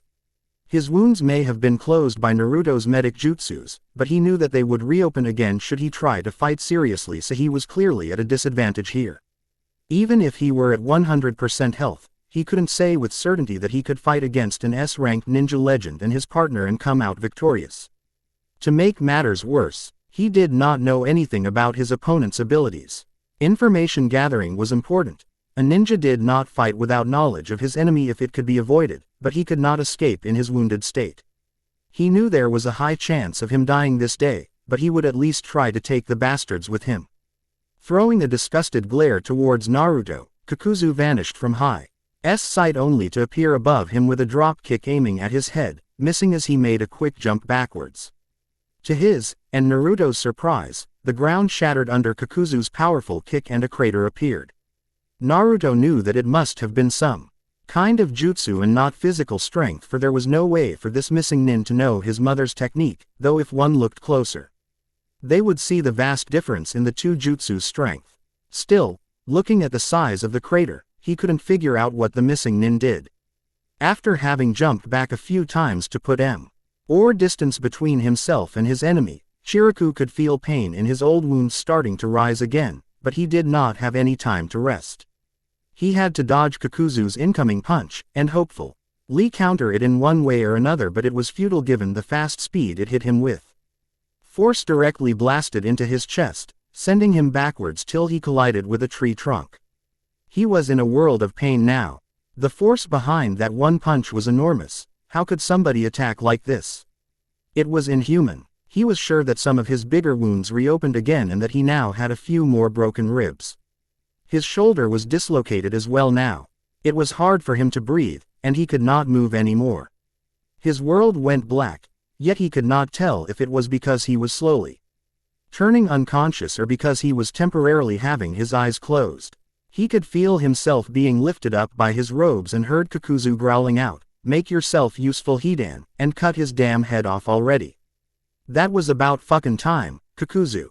And you say I waste too much time with my prayers and rituals, when you yourself take ages with such worms," replied Hidan while walking towards Kakuzu to behead the man that his partner currently held up in the air. Hidan lifted his scythe and grinned like a maniac, but was surprised to be greeted with the sound of somebody in pain and the wonderful feeling of blood on his face, even before striking down with his weapon. He lifted his gaze from the bald man to look to the direction the grunt of pain came from and saw his partner Kak. Uzu with a blade sticking out of his chest where his heart was supposed to be. Before he could react in any way, his partner received a kick from behind and was slammed into him, sending them flying a couple feet backwards. While flying backwards, he could now see Naruto, standing there next to the cowering form of Chiraku, holding a basic wakizashi in his hand, his blade 22 inches 55 centimeters long. After kicking the greedy scumbag known as Kakuzu away, Naruto immediately kneeled next to Chiraku and examined his injuries before stopping the bleeding. He could do no more right now, but at least he would live. Naruto had to focus on the remaining enemy now, Hidan. Even though Kakuzu was known as an immortal, Naruto did not believe that he could survive a strike to his heart. Hi's immortality was surely only going as far as stopping his aging. But unfortunately he was wrong. To his surprise, Kakuzu was already standing, black tendrils leaking out of his wound and closing it AF. Chair dropping something out that looked like a heart. Brat, you destroyed my water heart. It has been a long time since somebody had managed such a feat. But don't expect me to turn my back on you again, coward. For the heart I lost I will take yours now, growled Kakuzu, visibly pissed off. Hidan was up now and extremely annoyed as well, not liking the further delay one bit. His bamboo hat was no longer on his head and his cloak was now opened on the top in a V shape, showing a defined chest and a scratched forehead protector around his neck. His light lavender hair was combed back ending at his neck. The inside of their cloaks could now be seen as well and was blood red. Naruto didn't waste any time and made 2 shadow clones. The clones then took Chiraku to the side without needing to be ordered. One clone began using minor techniques to speed up the recovery of Chiraku's wounds while the other stood guard over them with his own wakizashi in his hands. Kakuzu, at the moment, was no interested in either Chiraku or the clones. He just wanted to kill the kid for taking one of his 5 hearts. In one swift motion he removed his customary Akatsuki cloak, revealing his black shinobi attire with a sleeveless muscle shirt and baggy pants. His arms looked like they were stitched together on 4 points each. Immortality must have had its price after all, thought Naruto. Suddenly, many black tendrils came out of Kakuzu's body, as well as 3 different kinds of masks with strange faces, each in a different color. The first was a light red, the second a light yellow and the last a light gray. The black tendrils then attached themselves to the 3 masks and formed some kind of body for them. All 3 strange beings now towered behind Kakuzu, each ranging 7 to 9 feet in height. I figured that you would not just be a civilian, kid. You must be either a master in genjutsu or good with fujinjutsu, sealing techniques, getting a sword out of nowhere like that without me noticing. Your speed is also quite terrifying, if I do say so myself. Still, I won't hold back any longer. You are the first in the last 5 years that gets to see my elemental spirits, said Kakuzu before shouting, Raiden, Gion, lightning style, false darkness. Naruto expected Kakuzu to throw a lightning attack at him, and he was right, but what came as a surprise was that it didn't exactly come from Kakuzu, but the entity with the light yellow mask, the lightning spirit, as Kakuzu called it. Not having expected that, it was much harder to dodge in time. He would have succeeded had it not been for his stupid clone sending him memories like that and making him freeze for a second. Hisu hated the Kajbunshin no Jutsu and wondered why he even bothered to use it. The lightning bolt coming out of the yellow mask's mouth hit his left side and rendered his left arm numb and useless with second-degree burns. Naruto screamed out in pain and dropped to one knee. He quickly head his wakizashi back to the short scabbard on his right shoulder blade, making it disappear in his genjutsu again, and tried a medical jutsu on his left arm, but was interrupted by Kakuzu's voice. Quote, Fuden. Atsugai, wind style. Pressure damage was screamed and the gray-masked entity released a large wind blast from his mouth towards Naruto. Hearing that, he immediately darted to the left trying to escape the attack. But Kakuzu's jutsu was affecting too big of an area and Naruto was slammed by the large wind blast in his right side, sending him 20 feet away and smashing him into an oversized stone. Kakuzu was impressed that Naruto was still alive and received so little damage from his Fuden attack. He didn't want to give him any time to recover and used another attack to finally finish him off. Kaden. Zukoku, fire style. head mincing pain. With that said, and the required amount of chakra molted through the black tendrils connecting him to his masks, a large flaming mass came from the red mosque's mouth. The fire quickly spread along the ground, burning anything in its path and raced towards its target, Naruto. Naruto was seriously injured. Anyone else would most likely have not survived those 2 attacks he had just received. The only reason that none of his bones were broken was because of his bloodline. Hakuseki, white energy. It made his bones more durable and stronger, much like the Kagaya clans. But he could not control his bones like them and use them as weapons. Though, seeing how it was too disgusting anyway, he didn't mind the benefits he didn't have. His left arm was useless for the moment and he could not form any hand seals with it. And now, not many seconds after Naruto was slammed with a wind attack, he could hear his enemy screaming his next attack and already feel the heat of the incoming hot flames on his skin, even though the flames were still 20 feet away from him. He pushed himself away from the big stone he was leaning on. ND hit the ground in front of him with a chakra-enhanced fist like his mother taught him years ago. With his punch, the ground exploded towards the large amount of flames and made a path through them, saving him from being burned alive, and continued towards Kakuzu. He and the 3 masked entities jumped away, giving Naruto some time to breath. When Kakuzu jumped, Naruto could see that he was still connected with his 3 masked spirits through some black tendrils. Naruto wondered what may happen if he were to cut them off of him, but he had to push the thoughts away for later. Right now he had to plan his escape. He could not fight them like this any longer without showing off too much. But he would make sure as hell to hunt them down later as his alias, the Black Sword. If they really had such an important mission as they said earlier, then they would most likely not follow him right now. Standing up and going into his taijutsu stance, he made some quick one-handed hand signs to signal his clone. In the code his mother showed him and said, "You are really strong, senpai. I can't win today, so may as well make a run, huh? Yane." And with that, he ran as fast as he could. Before Kakuzu could do something, he heard a familiar voice calling, "Kaden, Suin Kaiu Sekisho, Fire Element, Twin Fire Dragon Barrier Technique." When he looked towards it, he saw a copy of the kid be wreathing 2 huge white dragons towards him. But the dragons didn't go for him. They parted in different directions. One took off in a stream of white flames on the ground to the left side and the other one to the right. He did not think that it was necessary to dodge anymore, but in a matter of seconds he was trapped in a circle of white flames standing 9 feet high. With his water heart destroyed, he could not use his Suiten attack, and he did not have a Doden attack either. His earth heart was only for hardening his body as a defense or to strengthen his punch and kicks, but they were not as strong as what the white-haired boy pulled off earlier. He cursed out loud for letting the little bastard do something like that behind his back again. He knew Hidan would not follow the kid, and He himself could not be bothered with the effort for now either. The mission came first, but after that he would hunt the kid till the end of the world. Now he could only stand in the center of the circle and wait for the flames to die down. They were so hot that his skin was hurting already from the distance. He sure as hell would not try to jump over it if they were that hot, so he just called high tendrils and masks back into his body to save them from catching fire and waited. Hidan was watching from 50 feet away, cursing Kakuzu's stupidity. He himself was too far away from the brat and too slow as well to follow, and moreover not too interested in him anyway. So he would just wait for the flames that trapped his partner to die down and get the hell out of here to finish their stupid mission. Not wanting to face Leader Sama's wrath later on. In just 1 minute, Naruto was already a few miles away and knew that his fire barrier would hold for 5, maybe even 10 minutes. With his useless arm he could not have finished his combo with the Kaden, Gokaku, and his clone did not have enough chakra to do both jutsu.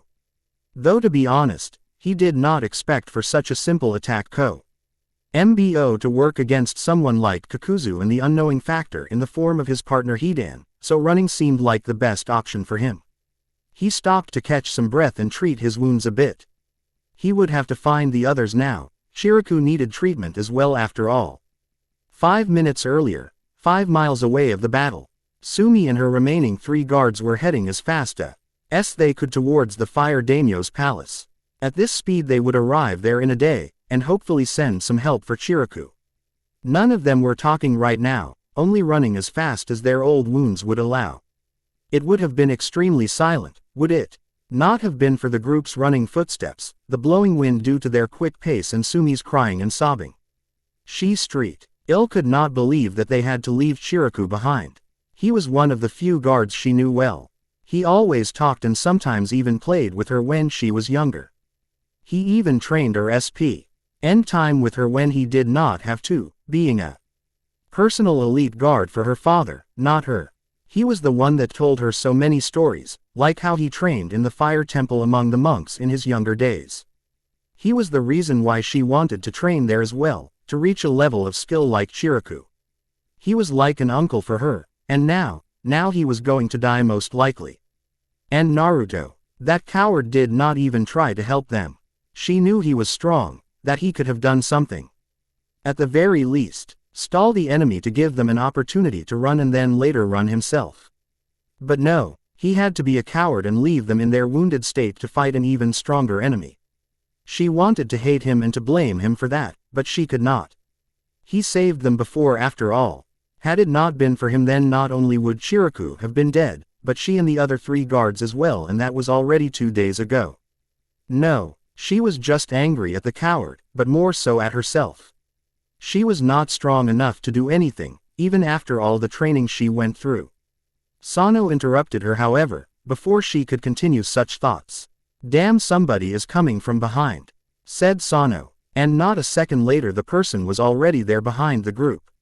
It was Naruto carrying a beaten-up Chiriku on his back. "Yo, what's up? Y'all waited for me," said the Naruto clone with his strange personality and stupid grin. The 3 samurai and 1 princess were dumbstruck. They weren't counting on the white-haired Senju at all, yet he was here with Chiriku by his side, alive. "What happened? Is Chiriku-san okay?" asked a worried Sumi. "Baldy will live, babe. But sadly I don't have much longer. May I see your panties, please? Consider it as a last wish," drawled Naruto, acting wounded and coughing a bit too much after dropping to one knee. The 3 guards' jaw dropped at what they just heard, and Sumi was blushing mad and did what every girl would have done when caught off guard like that. "Heenntaaaii," was her yell, followed by a kick to Naruto's face, making him poof out of existence and drop Chiriku to the ground, startling everyone. "What the hell was that? Where is he?" asked Sumi. I think that was just a cage bunshin, but I never saw a talking clone before. They would normally just follow easy commands and say simple words. He must have been skilled with it," told Sano. "Then where is the real one?" asked one of the other guards. Meanwhile, 5 miles away where the battle took place, Naruto stood and suddenly received his clones' memories and froze for a moment when a lightning bolt hit his left side of the body. For the 322nd time in his 17 years of life, he cursed his clone and hoped that he burned in hell right now. "My best guess would be that he is holding the 2 missing nins back. Let's take Chiriku and continue to run, or the enemy might catch up to us," said Sano. Present time with Hidan. Hidan was currently enjoying watching Kakuzu suffer in the middle of the white-hot flames. It had been a bit more than 3 minutes now, and the flames still did not show any signs of dying out. He then sensed that somebody was trying to sneak up on him and turned to see the white-haired boy's shadow clone coming towards him. "Yo, Mr. Gaylord, your boyfriend kicked Big N's ass pretty good. You must be very proud on him, huh? But still, he was trapped by me in that barrier pretty easy, that loser, ha ha ha," smirked the clone with a big grin. "Shut the fuck up, you bastard. Jashin-sama, please, say take this sacrifice, I shall provide for you. Die," yelled Hidan and jumped at the clone to cut his head off. The clone only grinned even more and made a single hand sign and blew up after saying, "Ia Gaylord. May Jashin-chan be merciful on your soul and ass, ha ha ha." Hidan, standing only 4 feet away from him at that time, was caught fully in the big explosion and was sent 40 feet backwards. Half of his cloak was blown away. Bones could be seen with lot of his flesh gone on his body and face. The rest of his skin was black with 3rd-degree burns. But he was still alive and yelled, "You fucking shithead. Wait till I get my hands on you, you fucking bastard." With the clone that fed the fire barrier with chakra gone, the white flames died out and Kakuzu went to find his partner. After finding him, he laughed out loud and stitched his wounds together with his black tendrils. After a bit more curses about a white-haired boy, they made their way towards T-Country to finally do their damn mission, so that they may hunt down Naruto as soon as possible. With Naruto, he quickly fixed himself up as much as possible without wasting too much time and started running again to catch up with the others. After 2 minutes he received the memories of his last clone and could not help but laugh. Sometimes they really were okay, but he still didn't like his clones much for all the crap they had put him through over the last few years. Hell, he could not even use the bastards for guard duties at night, seeing how as soon as he fell asleep they would pull all sorts of gruesome pranks on him. Once even going as far as to wake him up with some cage bushin piss. Hell, he would have never thought that a cage bushin could even produce piss. Surprisingly, it took him another 10 minutes to catch up with the others. He would not have guessed that they could travel so fast with their old wounds barely healed. He called for them to stop and motioned for Chiraku to be set down and start to treat his wounds further with gathering white medical, Hakuseki, in his right hand. Sumi and the others could see that he was wounded as well, his left arm especially. He must have had a hard time fighting them. Naruto-san, what exactly happened? Asked one of the guards.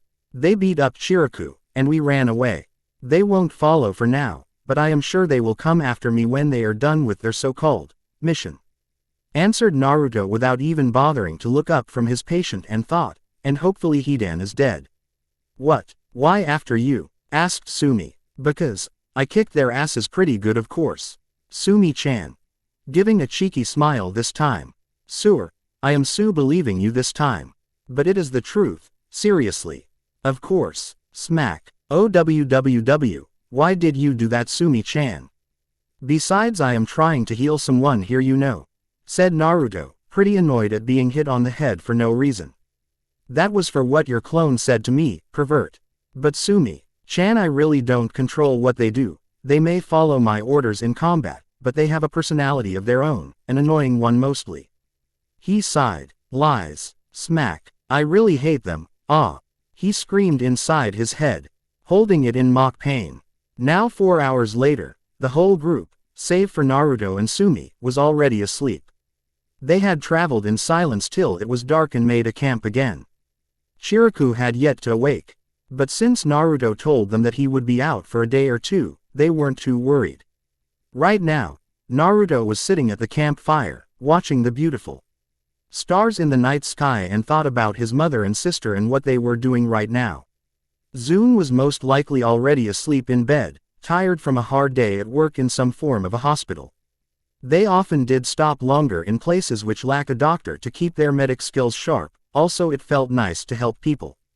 His mother, well, she probably was sitting somewhere and drinking sake. Un said that she really did drink a lot in the past and gambled a lot as well. But nowadays, for some odd reasons, she only did it when he was gone for some of his own adventures. That's what Zune told him. He himself had not seen her drink or gamble ever, like she used to before she adopted him. He figured that he helped her out with her problems somehow when he was little. He stopped his TS when he felt Sumi coming back from whatever she was doing. Girl stuff most likely, he thought. Do you mind if I take a seat here as well, Naruto-san? Asked Sumi, a bit shy for some reason. Of course not, Sumi-chan. The campfire is for everyone after all. Besides, why would I refuse such lovely company anyway? He answered with a warm smile. She sat down next to him, blushing a bit. She had 1,000 thoughts going on right now, most of them about the white-haired and handsome teen on her left side. She did not know what to make of him. It was hard to know if he was serious with something or not, as she really thought that he had abandoned them earlier against the two missing nins. Sometimes he was goofing around a lot and tried to annoy the hell out of her, other times he was very charming and a great gentleman, and from time to time he was a total idiot and really pathetic, like when he fell asleep while on guard duty or when he asked Kakuzu to sign his bingo book. She figured that he probably was a pervert as well. You just do not ask girls if you could see their underwear, clone or not, seriously. But hell, He saved her 2 times in only 3 days, so she might as well forgive him. Also she wanted to say sorry for calling him a coward. Most people would not had saved them even the first time and he did it twice. Naruto-san, I wanted to apologize to you. I thought you had abandoned us and I called you a coward and a bastard. But you clearly aren't. You are a very brave and strong man, and you saved my life twice. I am sorry that I didn't believe in you. Like Chiriku said, there are not many people like you that would risk their lives so easily for some strangers in need. Spoke Sumi in a quiet and soft voice, and thought if she should kiss him, if he would let her do it. Sumi-chan, you flatter me too much, that's embarrassing, hee. You do have too much faith in me. You know, I wasn't actually going to jump in and get my ass kicked, if I had not seen this golden opportunity to strike Kakuzu's heart from behind, I would have run. Sadly he lived up to his reputation as an immortal and survived a hole in his heart. He said, with a straight face, though a blush was visible. With that said, Sumi forgot her problems about whether to kiss the boy or not and her left eye began to twitch. He really was going to abandon us. She could not believe that he just said that. Why would he even admit it? Did he want to rile her up? Or was he just an idiot? What you mean you decided to abandon us? Here I am, saying sorry to you and thinking about whether to kiss you or not and you come and say that you did not plan to actually help at all but let us die. What kind of man are you, damn it? I hope that we don't get attacked again. We already know we can't count on you, idiot. She whispered out angrily, not wanting wake up the others, and walked away with a huff to her tent while muttering something about fucking honest idiots, not giving him even a chance to reply. Don't worry Sumi-chan, I will cover guard duty again, told Naruto, hoping that she would hear it. He needed her not to wake up in the night, in case she was reminded of the lack of an actual guard for the camp, just to find him asleep. He had already enough bruises for the moment. When she was gone into her tent he sighed and thought sadly, that could have gone better. I just can't allow us to get close to one another. She is a fucking princess, for crying out loud. I don't know what I was thinking for hitting on her in the first place. Her father would have my head if he finds out. These rich guys are always assholes. Well, safe for me of course. The next morning came and everybody was still alive. Even Naruto, but that was mainly because he wasn't found sleeping by Sumi. No, he made sure to wake up earlier than her. Her threats were too scary for his liking and he had no doubt that she would carry them out in the end. Naruto was a bit sad that I gave him the cold shoulder the whole morning. He really liked to talk with the beautiful teen and to make her laugh. He loved her beautiful laugh and smile, but sadly they would part later that day at the palace and he would forget about her, hopefully. It took the group a good hour to get their morning routine done, including breakfast and packing things up. All the guards wondered about Sumi. She was normally not so silent and more cheerfully, even at the morning. But right now she was sulking and did not say anything besides, good morning. With Sumi like that, the whole group was in no mood to chat and everyone was in his own thoughts. It took the group 5 hours to finally reach their destination, the palace of the king, the Fire Country's daimyo. It was huge, scratch that, it was gigantic. Even though Naruto traveled a lot, he never did see it before and was in awe for quite some time. The guy really had a shitload of cash. 1,000 people could easily live in there with a lot of personal space each. Naruto stopped, as they were coming closer and could already see the gate guards, making the others stop as well. All right Minna, everybody, it was a nice and long journey, but I will turn back now. I still have some business in Lightning Country to do. Bye, said Naruto with a smile and waved his hand, but stopped when a hand landed on his shoulder before he could actually go.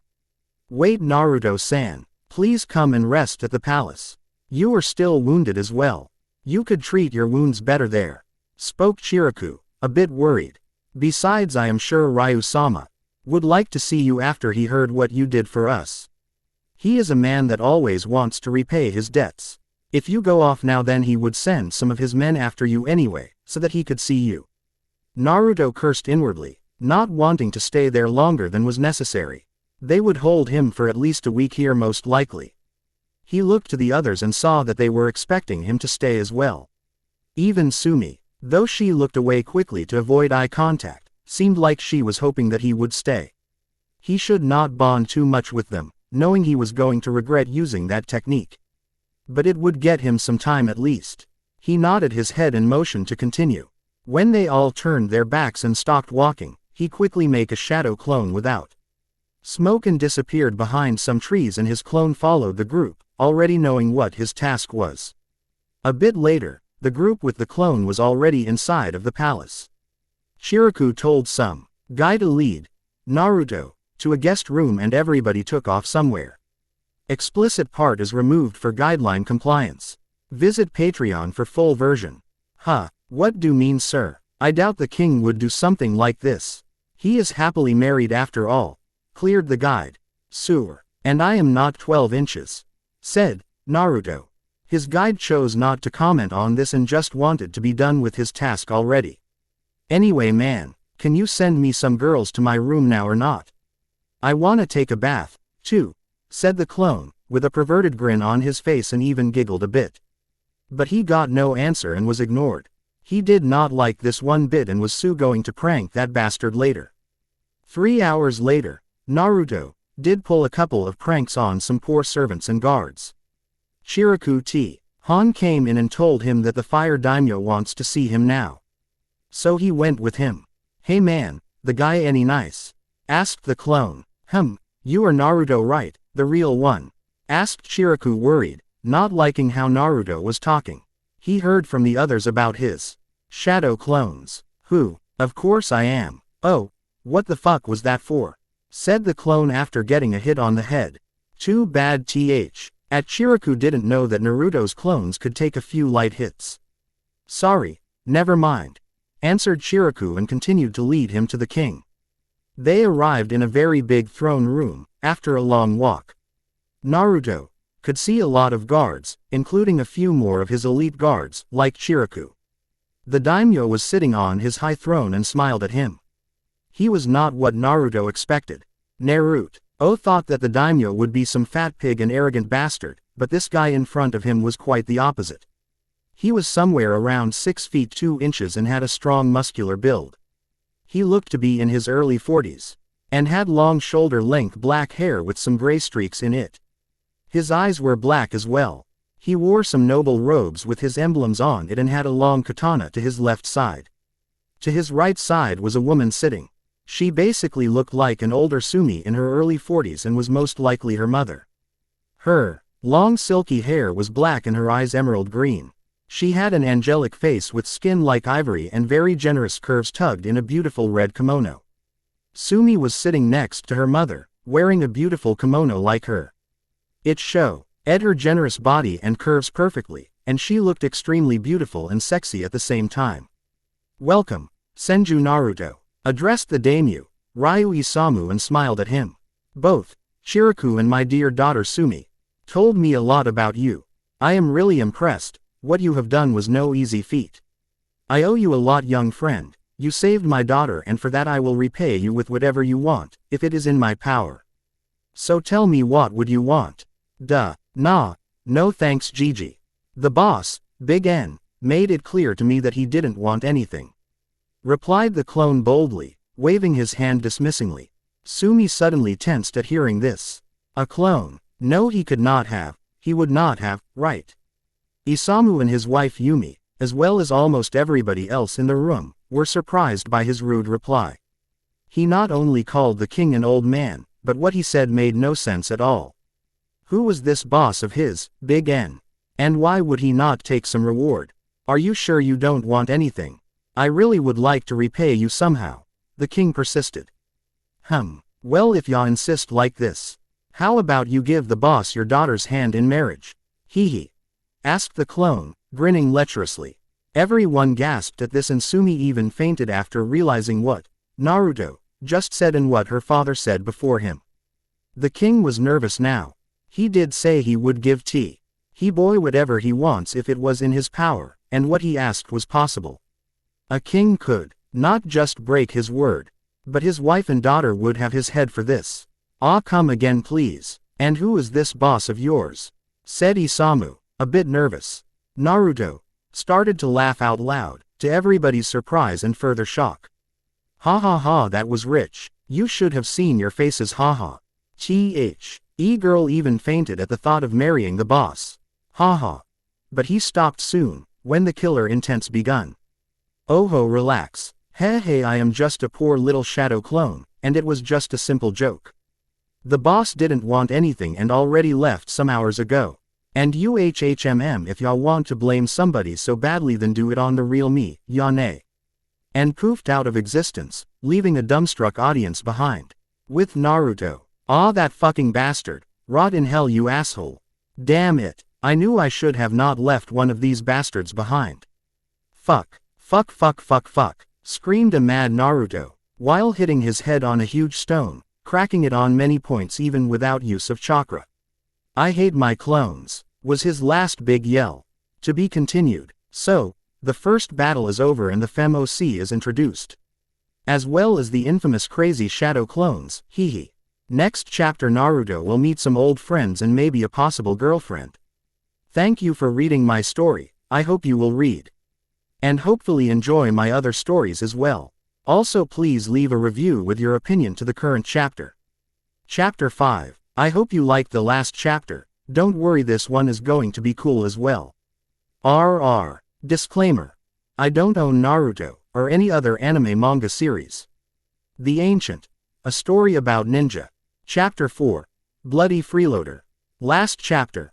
Naruto saved Chiraku from Kakuzu and Hidan, and made enemies out of the two. After arriving at the palace he sneaked away and left a clone as cover. The clone met the fire daimyo, Ryu Isamu. Are you sure you don't want anything? I really would like to repay you somehow. The king persisted. Well, if ya insist like this, how about you give the boss your daughter's hand in marriage? Hehe. Asked the clone, grinning lecherously. Everyone gasped at this and Sumi even fainted after realizing what Naruto just said and what her father said before him. The king was nervous now. He did say he would give the boy whatever he wants if it was in his power. And what he asked was possible. A king could not just break his word. But his wife and daughter would have his head for this. Ah, come again please. And who is this boss of yours? Said Isamu, a bit nervous. Naruto started to laugh out loud, to everybody's surprise and further shock. Ha ha ha, that was rich. You should have seen your faces, ha ha. The girl even fainted at the thought of marrying the boss. Ha ha. But he stopped soon, when the killer intents begun. Oh ho, relax. Hey, I am just a poor little shadow clone, and it was just a simple joke. The boss didn't want anything and already left some hours ago. And if y'all want to blame somebody so badly, then do it on the real me, Yane. And poofed out of existence, leaving a dumbstruck audience behind. With Naruto. Ah, that fucking bastard. Rot in hell, you asshole. Damn it. I knew I should have not left one of these bastards behind. Fuck. Screamed a mad Naruto, while hitting his head on a huge stone. Cracking it on many points even without use of chakra. I hate my clones, was his last big yell. It had been 5 days now since the accident with his clone. He really hoped that Iraku would explain his situation to the fire daimyo. He seriously gave his stupid clone just the command to stay with them for 3 hours and then to disappear again, not to fucking talk to the king. Hopefully neither he nor Sumi would be too mad at him. Currently he was heading for a port near the border of Wave Country. He knew that all the ship traffic there was controlled by a rich ass called Gato. But he surely had enough money to pay, and if not then he would just sneak on board. There weren't many people that could sense him if he didn't want them to sense them. Hell, he could even bath in the women's side of the hot springs and not get caught. Not that he ever had done such unyouthful acts, at least not if his mother should ask. But not only was his ability to hide astounding, his ability to sense nearby presences was as well. Of course, with Naruto, nearby meant a radius of about 5 miles, that's if he would concentrate pretty hard. If he chose to meditate, then he could sense presences even further away. It was one of the reasons that he found Sumi and her group when they were fighting the bandits. Right now, just like back then with Sumi, he sensed a fight going on. Curious as he was, he could not just ignore it, so he changed his direction a bit to the east and towards Wave Country, hoping to see a good fight. 5 minutes later, Naruto stood in a tree hiding behind its leaves, suppressing his presence. The ones fighting were two famous ninja. He had heard a lot of stories about both of them and even met one of them roughly 5 years ago. The taller one was Momochi Zabuza, nicknamed as the Demon of the Mist. He had been one of the legendary 7 swordsmen of the mist, some years ago. He was 6 feet 1 inch tall and had a zanbato as weapon and half of. His lower face was hidden behind bandages. He had dark hair and eyes with no eyebrows. He wore light blue pants but no shirt, and his forehead protector was strangely protecting the left side of his head instead of his forehead. The other was Hitaki Kakashi, the legendary copy ninja, said to have copied over 1,000 techniques. He was roughly 6 feet and clad in black shinobi attire with a green flat vest. He had silver gravity-defying hair much like his own and a black mask hiding his lower face, much like Zabuza's, copy ninja indeed. He had one black eye and a scarred red one with 3 comma-like black marks around his black pupil, his Sharingan eye. Naruto could also see 4 more persons, 3 kids around the age of 12 and 1 old man in his 50s. That must be Kakashi's genin team and their client, he thought. There was one more person hiding in the trees as well, but he knew who that person was and decided to just watch the fight that was going on. Zabuza was currently knocked into a tree after being hit with a powerful Suidan attack by Kakashi, who now stood above him on a tree branch with a kunai in his hands. "Can you see the future?" Zabuza asked weakly. "Yes," was Kakashi's only reply. Before he could finish Zabuza off, a few Senbon needles hit his target's neck. Kakashi checked the pulse and confirmed that Zabuza was dead. "Thank you for wearing him out for me," said a young girl around 16 that obviously did throw the needles. She had a white mask on and wore a green battle kimono hugging her incredibly sexy figure tightly. "I have been tailing him for some time now," she said with her angelic and extremely soft voice. "You must be a hunter nin from the hidden village of the mist." Kakashi said. "You are well informed." "What, hunter nin?" asked of Kakashi's students confused. "Masaru, you don't know. Hunter nins are those who assassinate exiled ninja like Zabuza who, for some reason, go against the village they are born in. They owe it to conceal any secrets of their village. This is common sense. You should study more," said a pink-haired girl, going into a teacher mode. Masaru only nodded a bit embarrassed. The hunter nin appeared in a swirl of leaves and reappeared in the same manner next to Zabuza. "Your battle ends here now. Thank you very much for your help. I must go dispose of this body. It's a body filled with secrets. Please excuse me," said the hunter nin and hoisted Zabuza's body over her shoulder and prepared to disappear, but stopped when she suddenly felt a new presence that made her halt, a familiar one. She turned her head to the newcomer's direction and her eyes widened seeing the handsome white-haired boy stand there.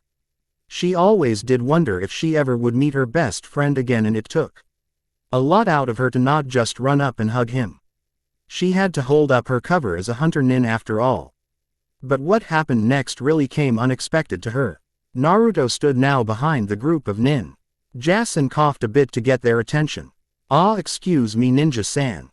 Yes," answered Kakashi, but wondered where the boy suddenly came from. "My name is Naruto and I am a fighter for hire. It might be a good thing to tell you that I saw this young beautiful woman and the sleeping ugly guy with no brows there this morning eating breakfast together, talking about some old man. Lied." Naruto and pointed towards the female hunter nin and the dead body of Zabuza. The hunter nin glared at him before disappearing with Zabuza's body in a swirl of leaves. She was extremely pissed now and planned to seriously hurt the idiot for blowing off her cover like that. She knew he was probably just pulling a sick joke on her, like his clones used to do on him all the time, but it wasn't nice at all. Zabuza was hurt and he goes and helps the Konoha ninjas instead of healing him.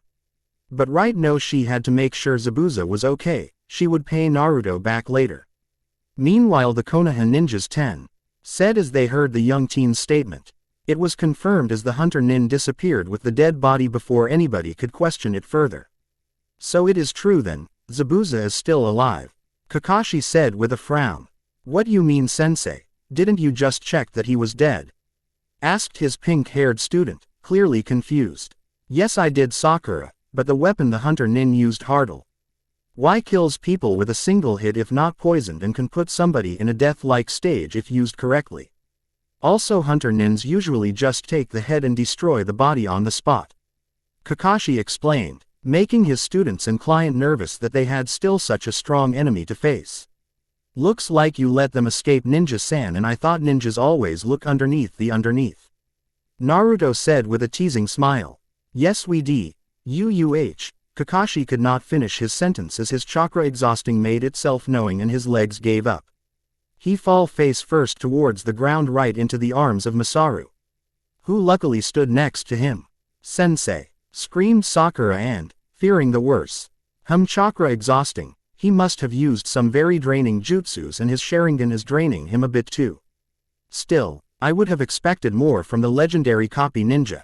Naruto thought. Don't worry boys and girls, he just used too much of this chakra thingy that you ninjas use. He just needs bed rest and will be up in a few days. How do you know that, Naruto-san? Asked Sakura. Why, if you are as old and experienced as me you will know such things, sweetie. Answered Naruto in a strange, old people's voice, reminding Sakura a lot at her grandpa. Kukuku, that was my best imitation of Ka-san so far, even though she would never use the words old and me in the same sentence if she is not slipping. Alright brats, my house isn't far away anymore.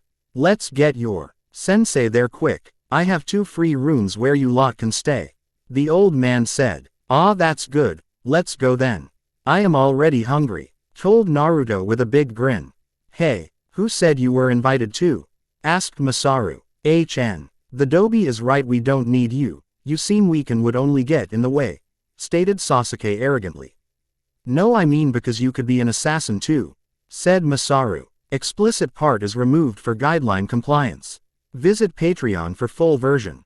Small stone inside his palms and tried to turn it into dust, but failed miserably. Ah, never mind, I am just tired and hungry, I will show it later, promise, lied Naruto. What an idiot, but still, we could use an extra fight. With that mist ninja still around and Kakashi-san is knocked out, thought the old man. I am sorry but I have no money to pay you, these ninjas cost way too much for us already. But we still could use some extra help. Are you any good? Of course I am good. You won't find anybody better than me. And a warm bed and some meals a day would be enough for my service, I guess. Alright, you can come with us. Let's go. Wait, your ninjas will protect me too, right? No promises, kid. I am way more important than you and you are supposed to protect me, so what's that for a stupid question anyway? By the way, I am Tazuna, the super bridge builder. Name is Naruto and I won't protect you before I see any food, old man. Rubbing his stomach, this will cost me a lot of time, but I have a feeling that Haku-chan and Zabuza-sensei could use some help later. The group of 4 shinobi, 1 bridge builder, and 1 freelancer had walked for about half an hour when they finally came upon a decent SIZED house that could accommodate a small family. Here we are, exclaimed Tazuna. This is my super home, where my super family lives. Very nice, Tazuna-san, Naruto said as they entered the house. On the inside, Tazuna immediately shouted out, "Oh Tsunami. I'm back, Dad. I am so glad that you are alright. I was so worried that might be something happens to you," said a raven-haired beauty in a happy voice, hugging the drunkard of a bridge builder. She was roughly 25 years old and wore a pink pullover and blue skirt, showing a nice, slender figure with long legs and sporting a C cup. I am fine thanks to these super strong ninjas. They beat up a super powerful enemy on the way here. Even the midget did help. Hey, I am no midget and I am still growing, damn it, shouted a furious Masaru. Right, the super loud one is Masaru, that's Sakura and Sasuke, and the sleeping one is their sensei Kakashi. The white-haired is a freelancer that joined on the way, his name is Naruto, introduced Tazuna. This, everyone, is my little daughter Tsunami, pointing at his not so little but mature daughter. It is nice to meet all of you. Thank you very much for taking so good care of my father. There are 2 free rooms upstairs, you can put your sensei in one of them, he seems like he needs some rest. Right, follow me, said Tazuna. Naruto and Sasuke took their sensei and followed Azuna to their room with Sakura following, not knowing what else she could do. that left only Tsunami and Naruto. Wow, who would have thought the old geezer would have such a hot daughter? He took her hand and kissed it, giving her cheeks a faint blush. It is very nice to meet you as well, Tsunami-san. I must say your father was clearly understating when he said he had a super daughter. You are a young goddess. He gave her a big smile. Thank you. She felt a bit embarrassed that somebody would be so gallantry with her and could not help but stare lascivious at the teen's well-trained body. What's wrong with me? He is like 8 years younger than me. Get a hold of yourself, woman. She blushed a bit more as a desire built itself up inside of her. Excuse me, I have something to take care of in my room, she said and went to her room to let some steam off. Naruto watched her going away fast and grinned. It might be not so boring here after all. It had been 2 hours now since the group arrived at Tanzuna's house. Tsunami made them all a nice but still modest dinner and everybody, minus Kakashi who was still sleeping, sat at the table. Wow, Tsunami-chan, your cooking is incredible. Its tastes fantastic, complimented a smiling Naruto. Thank you, Naruto-san, answered Tsunami, giving him a big proud smile, but a little blush as well. You know what? I am going to be your personal bodyguard. I can't let something happen to such a good cook, stated Naruto, digging in his meal once more. What? Hey, I am the one with Gato's men on my ass. You said you would protect me for a warm bed and some meals, said Tazuna with anger in his voice. Yay, but first you did not give me a warm bed, only the old couch in the living room. Second, you did not give me any food, but your beautiful daughter gave me some of her awesome cooking. And lastly, your family may be targeted as well and you already have 4 ninjas. So stop being such a whiny selfish old bastard, listed Naruto calmly and continued eating. The loser is right, butted Sasuke in. Why thank you, Kasumi. My name is Sasuke. Sasuke, yelled the Uchiha, surprising the others with the, for him unusual, outburst. Oh really? Sorry, my bad, but you know, a girlish name could help with the guys and maybe a nice dress too. And don't fear wearing makeup, nobody is perfect you know, proposed Naruto with a straight face and surprisingly, or not, the Uchiha seemed to reconsider his advice for a moment but then only choose to respond with one of the trademark grunts of his. Sasuke-kun, Masaru, sensei just woke up and want to see us, said Sakura who just came from checking up on Kakashi, having not eaten much because of her diet. She started walking back upstairs again with her 2 teammates following, one of which gave a last glare at Naruto and the other still laughing hard. Anyway, you are right, brat. You will protect my daughter and grandson while the ninjas handle my protection, decided Tazuna. Did ya say something, old man? Asked Naruto with a bit too much rice in his mouth, making Tazuna's left eye twitch.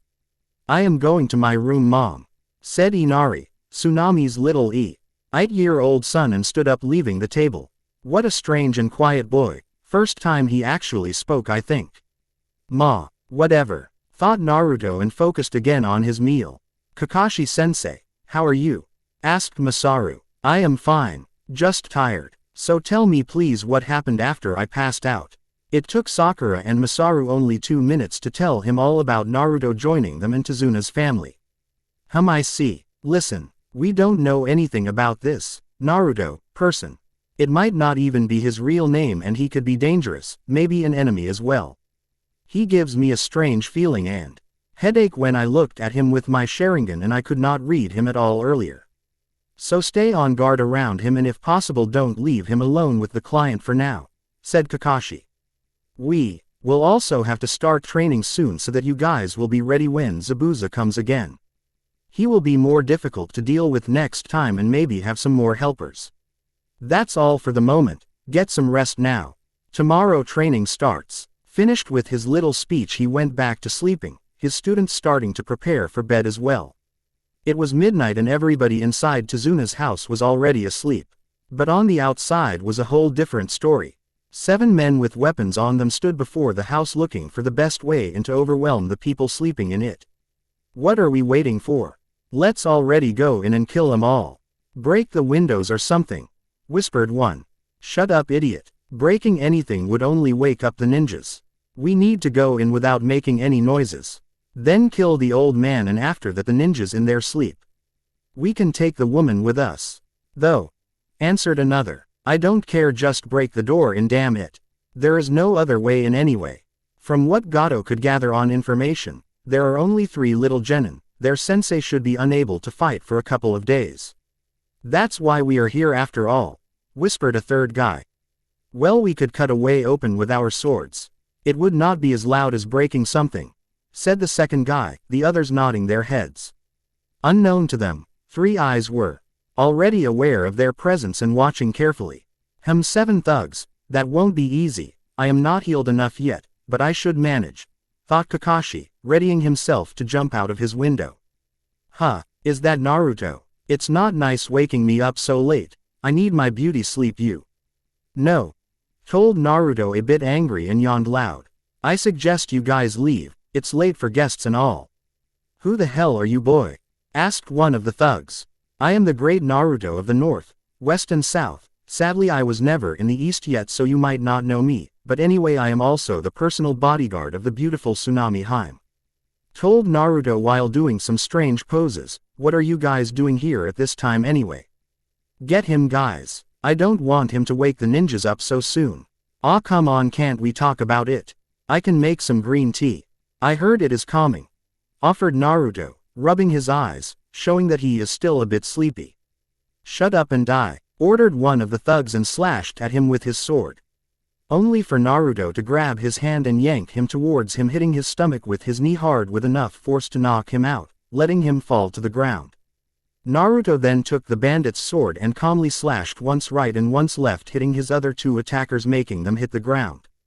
Not wanting them to slowly bleed to death, he stabbed the word into their hearts, killing them instantly, not even sparing the uninjured but unconscious owner of the sword.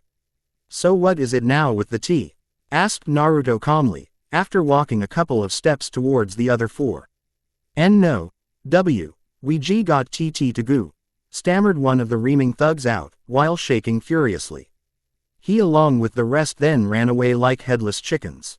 Geez, that's going to be long night, damn it, said Naruto to himself after looking at the 3 corpses and took them away to bury them, clearly not wanting to show any clone or fire techniques with Kakashi watching. He seems skilled and he has no problems with killing. I wonder how strong he is, thought Kakashi. The next morning everybody was sitting once more in the living room, having just finished eating breakfast. Even Kakashi was there. But he needed crutches to walk. Didn't you sleep well, Naruto-san? Asked Tsunami, seeing that he looked extremely tired.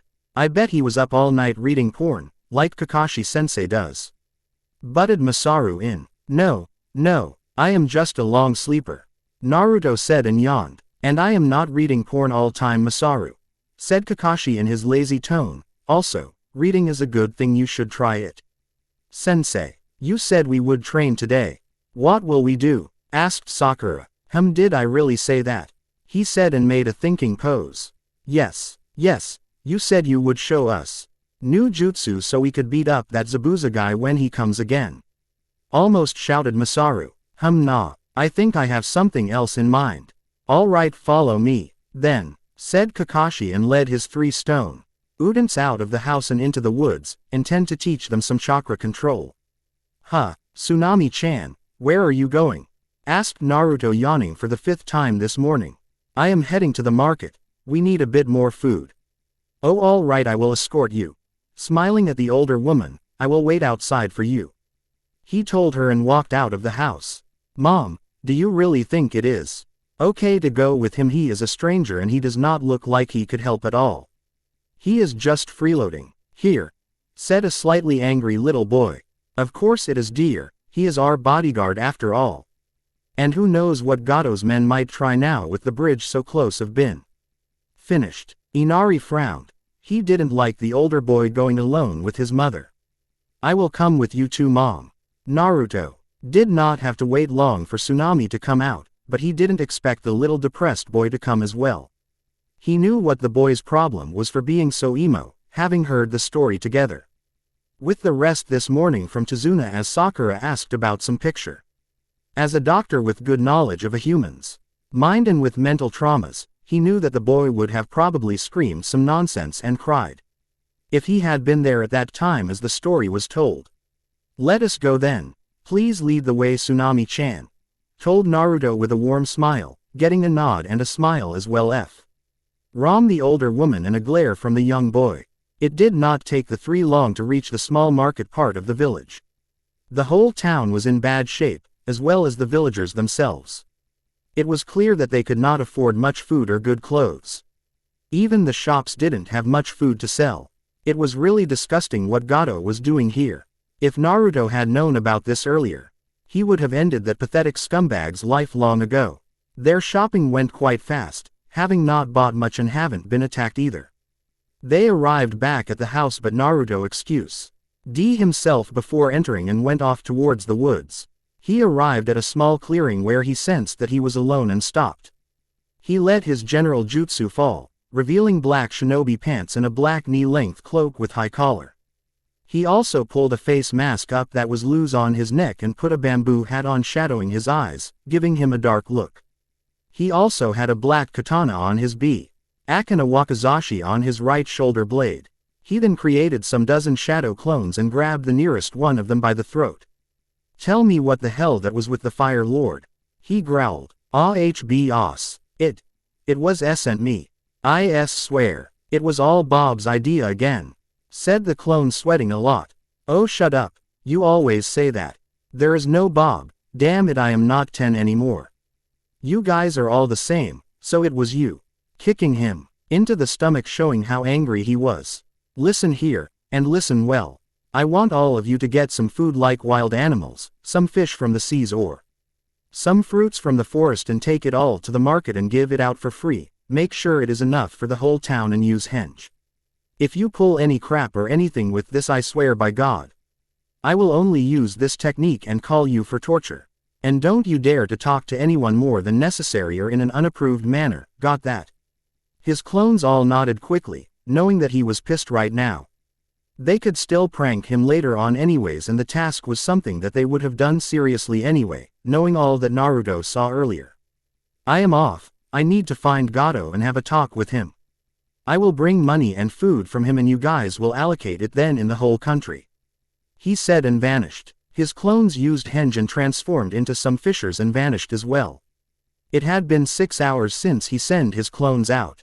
He stood in front of Tezuna's house and entered, with his special genjutsu activated again, hiding his clothes and equipment once more. And a big basket full of food in one hand and a box in the other hand.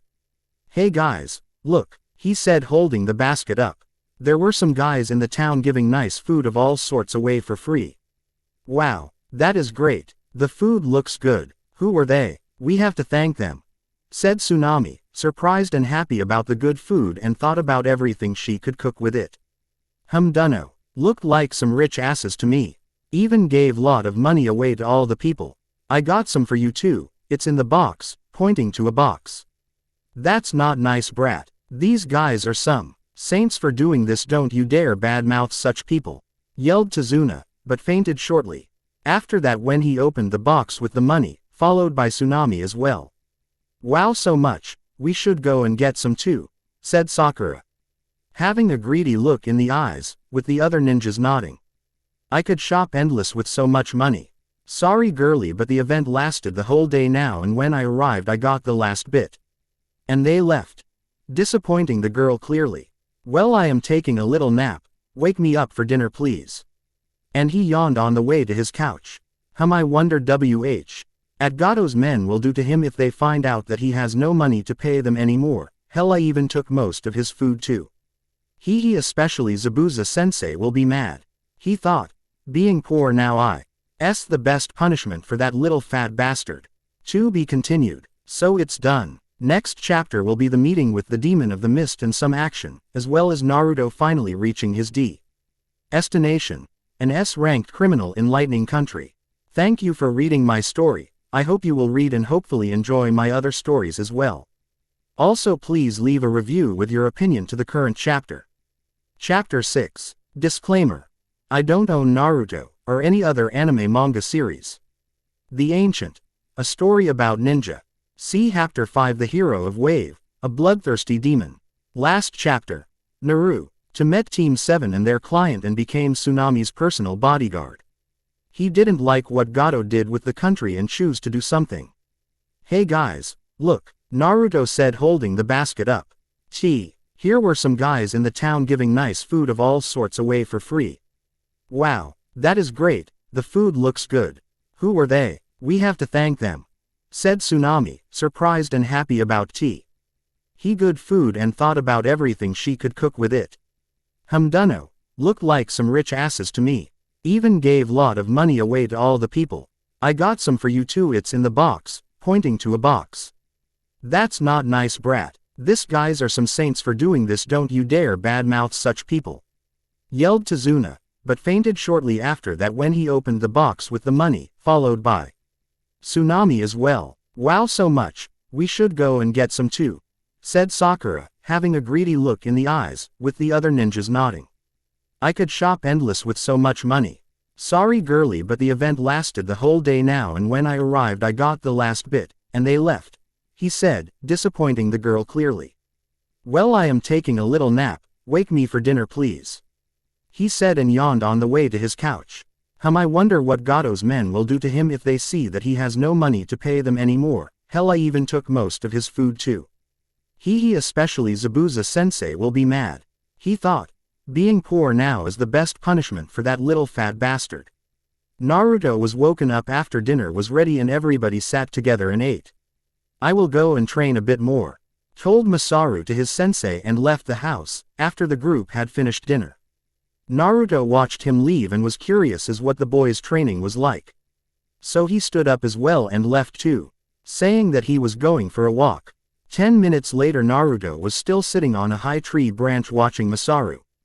The dark-haired boy was practicing tree walking but with little success. He kept falling down pretty quickly, but he did not give up and always went for it again. He had bad chakra control and average amount of chakra. Watching Masaru training was getting boring for Naruto and he thought what he could do, but couldn't think of anything, so he just took a nap. The next few days went by with nothing important happening. Naruto did spend his time mostly with laying around somewhere, making sure nothing happens to Tsunami at all time or training somewhere in private. The ninjas for their part were either training or protecting the old man. Today, Una wanted to start with the bridge again because Kakashi was healed and could fight.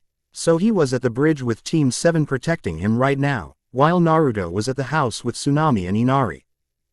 Boring, thought Naruto as he lay on his couch. Tsunami was working in the kitchen and Inari in his room. What can I do? Whatever, I will just take a nap, he thought and fell asleep after a while. 20 minutes later he was woken up by a scream and some yelling. He stood up sighing deeply and walked towards the noises. I sensed 10 thugs, or 12. He saw a big hole in the kitchen. It was most likely cut with swords. He went through and saw some man holding a crying and struggling Tsunami. There were 12 men in total. He could see Inari there too, trying to free his mother just to get kicked away by one of the thugs. If it would not been for Tsunami's threats to bite her own tongue if they don't let him go, then they would probably tried to kill the kid, but Inari didn't give up in freeing his mother, which pissed the thugs off. Wouldn't thought that the kid has guts, must be because of the speech Kakashi gave him. Still, the thugs seem like they are going to kill him if he don't stop, thought Naruto. Naruto appeared behind Inari and put a hand to his shoulder to pull him back. Calm down kid, you will just get yourself killed, he said. What the hell? They have my mom, you have to help her, screamed Inari. If they wanted her dead then she would already be. She is just a hostage against your grandfather's bodyguards, stated Naruto in a calm voice, ignoring the bandits' threats and insults towards him. But don't worry, I will help out, giving him a smile. Naruto-san, please take Inari away, shouted Tsunami. Fine, muttered Naruto, and a clone appeared leaving in a blur and Inari was gone with it. Naruto looked each of the thugs in the eyes with a cold glare, making some of them flinch and even one wet his pants. But he already knew Naruto and he killed 3 men single-handedly while calmly inviting the rest of them to some tea. "Wes should go tea, the guy is dead on Urus," stammered the one with the wet pants. "Shut up coward, he is just a teen and we have him outnumbered," yelled another one. How about you let go of Tsunami-chan and I kill you all quick and painless? Asked Naruto. Stay back or we will kill her. Yelled another one. That was there the night as they tried to enter Tezuna's house but were stopped by Naruto. Silly, she is your hostage against the ninjas to have an easily kill on Tezuna. Not against me, stated Naruto, showing that he didn't really care at all. 4 thugs then charged Naruto with swords or spikes in their hands. Naruto avoided the first strike and grabbed the thug's hand and punched him to the face before beheading him with the guy's own sword. He then did some quick slices at the other 3, killing them, and disappeared only to reappear behind Tsunami, killing the 2 who held her. Seeing this, the other 6 thugs decided to run for their lives, but Naruto threw his sword at one of them, piercing his left leg and making him fall to the ground. He then turned to Tsunami and said, Inari is back at the house. Take him to a neighbor or so while I chat with the guy there. Tsunami nodded and went to find Inari. Naruto took the one remaining thug and pulled him over to a tree. Let's have a little chat, shall we? Asked Naruto with a bloodthirsty grin, making the man whimper in fear. A while later at the bridge, Kakashi was fighting with Zabuza in a thick mist. Sakura was protecting Tezuna, standing on the side, and Masaru was fighting the young girl in Hunter Nin disguise, together with Sasuke. They were both trapped inside a doom of many ice mirrors and their foe moved from mirror to mirror in lightning speed while throwing Senbon needles at them. Sasuke obtained his bloodline limit, the Sharingan, during the fight, which made it possible for him to catch some of the Hunter Nin's movements. He kept it using Kaden Gokaku no Jutsu, Fire Element, Grand Fireball technique in hopes of hitting her once. Masaru for his part was dodging the needles to the best of his abilities, and constantly threw shurikens around and some kunais with exploding tags, but none actually hitting the Hunter Nin or damaging his ice mirrors. Naruto appeared inside the doom and kicked the Uchiha into the back of his head, knocking him out after slamming into one of the mirrors. He then chopped at Masaru's neck, making him collapse on the ground unconscious. All of that without either of the 2 even realizing that he was there. Hi Haku, long time not seen, said Naruto with a friendly smile, but had to dodge as some Senbon needles came flying towards him, dangerously low. Huh, you already forgot me. It's been only 5 years. Haku then came out of one of the mirrors and took off her white Hunter Nin mocks. She looked pretty angry and sad. She said, of course not. How could I forget my first and best friend? But why the hell did you rat me and Zabuza out earlier? You hurt my feelings, helping out our enemies like that. You betrayed us and could have gotten me and Zabuza get killed. Yelled Haku furiously. Naruto was instantly in front of her, embracing her tightly with a lovingly hug. Haku leaned into it with her gorgeous and well-curved body, her C-cups pressing against him and her hands and head buried into his chest. She could feel her tears leaking, wetting his shirt. You should know that I would have helped you out if you had needed it, Haku-chan. My mother taught you medical techniques after all, so you were perfectly capable of healing the no-brows, he said softly as he held her still in his arms as she cried, happy to see him again. You should know that I don't kill innocent people, or help killing them. Besides, it was the perfect opportunity to get free food and a free bed, he told her and grinned at the end. Haku lifted her cute face up and looked into the beautiful sea that was his deep blue eyes, and Naruto looked into her beautiful brown eyes as he caressed her cheeks to wipe her tears away. I missed you, she said. I missed you too, he answered. Both still lost, staring in the other's eyes and enjoying the moment. Nothing more needed to be said. Flashback. 5 years ago. Tsunade, along with a 19-year-old Shizune and a 12-year-old Naruto, was traveling the Nagi Island, visiting all the cities and sites there. Shizune and Tsunade also were always looking for good teachers for their little Naruto-chan. Both had already taught him all they could. It was surprising how fast he learned things. His bloodline was really an intriguing and powerful one. It was noon when the 3 came upon a 10-year-old girl with black hair and brown eyes. She was running around the town and asking for a doctor. The moment that Chibi Naruto saw her, he immediately disappeared and reappeared beside her, holding her hands in his. He then bluntly told her that she was cute and asked if she would become the mother of his children. Shizune appeared beside him and hit him on the head, as did Tsunade. Haku for her part was blushing heavy and teared some words out that no one could understand. She was just too nervous, embraced and shy to think and speak clearly right now. Naru-chan, can't you already please stop doing that? Isn't it Ino? That Tsunade-sama already beat your last sensei half to death for acting like that around you. Do you have to copy him so that she does the same with you? Scolded Shizune angrily. They had found a monk at the Midoroki shrine that was a seal master and got him to teach Naruto for some months. Sadly, he was a strange person to be around, especially for a monk. He constantly asked beautiful girls to become the mother of his children and groped them. When Naruto saw that he could make his beautiful Tsunade-chan blush, he started to copy his attitude, without the groping of course. Sorry, Tsunade-chan. I just could not help myself after seeing such a cute girl, told Naruto, receiving another hit to the head and a knock it of already Naru-chan from Tsunade, but he still showed amusement that Haku could blush even more. Sorry for being so straightforward with you. My name is Naruto. If not the mother of my children, then how about being my friend? He asked with a smile. Haku blushed more, but managed to calm down and say, hi, I would like tea that. I am Haku. You asked for a doctor a moment ago. All three of us are doctors, so what do you need, sweetie? Asked Tsunade softly. As she got down on eyes level with the girl. Alright, my daddy is hurt, can you come and heal him please? She asked hopefully. Of course Haku-chan, after all what are friends for? Declared Chibi Naruto as he took her hand. Lead the way, he said. She lead them out of town, but they thought that he may have been attacked outside by bandits or some animals, so they didn't question it and followed. After a while they arrived to see an injured missing ninja from the Mist Village. Will you heal him please? Pleaded Chibi Haku. Of course we will, don't worry. You two got attacked by Hunter Nin, didn't you? Asked Tsunade, getting a nod from the little Chibi. She turned to Zabuza and said, I know who you are, only to be interrupted with an, I know you too, Tsunade of the Sanin.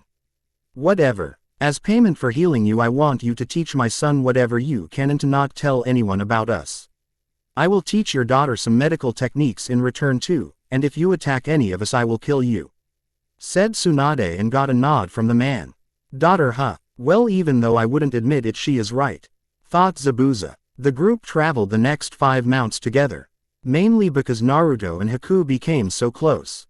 They even called themselves best friends and Haku developed a crush on Naruto. To her disappointment, Naruto never asked her again to become the moth of her children, and she was too shy to bring it up herself. In that time Zabuza got closer to Haku as well. He didn't call her his tool anymore and even adopted her.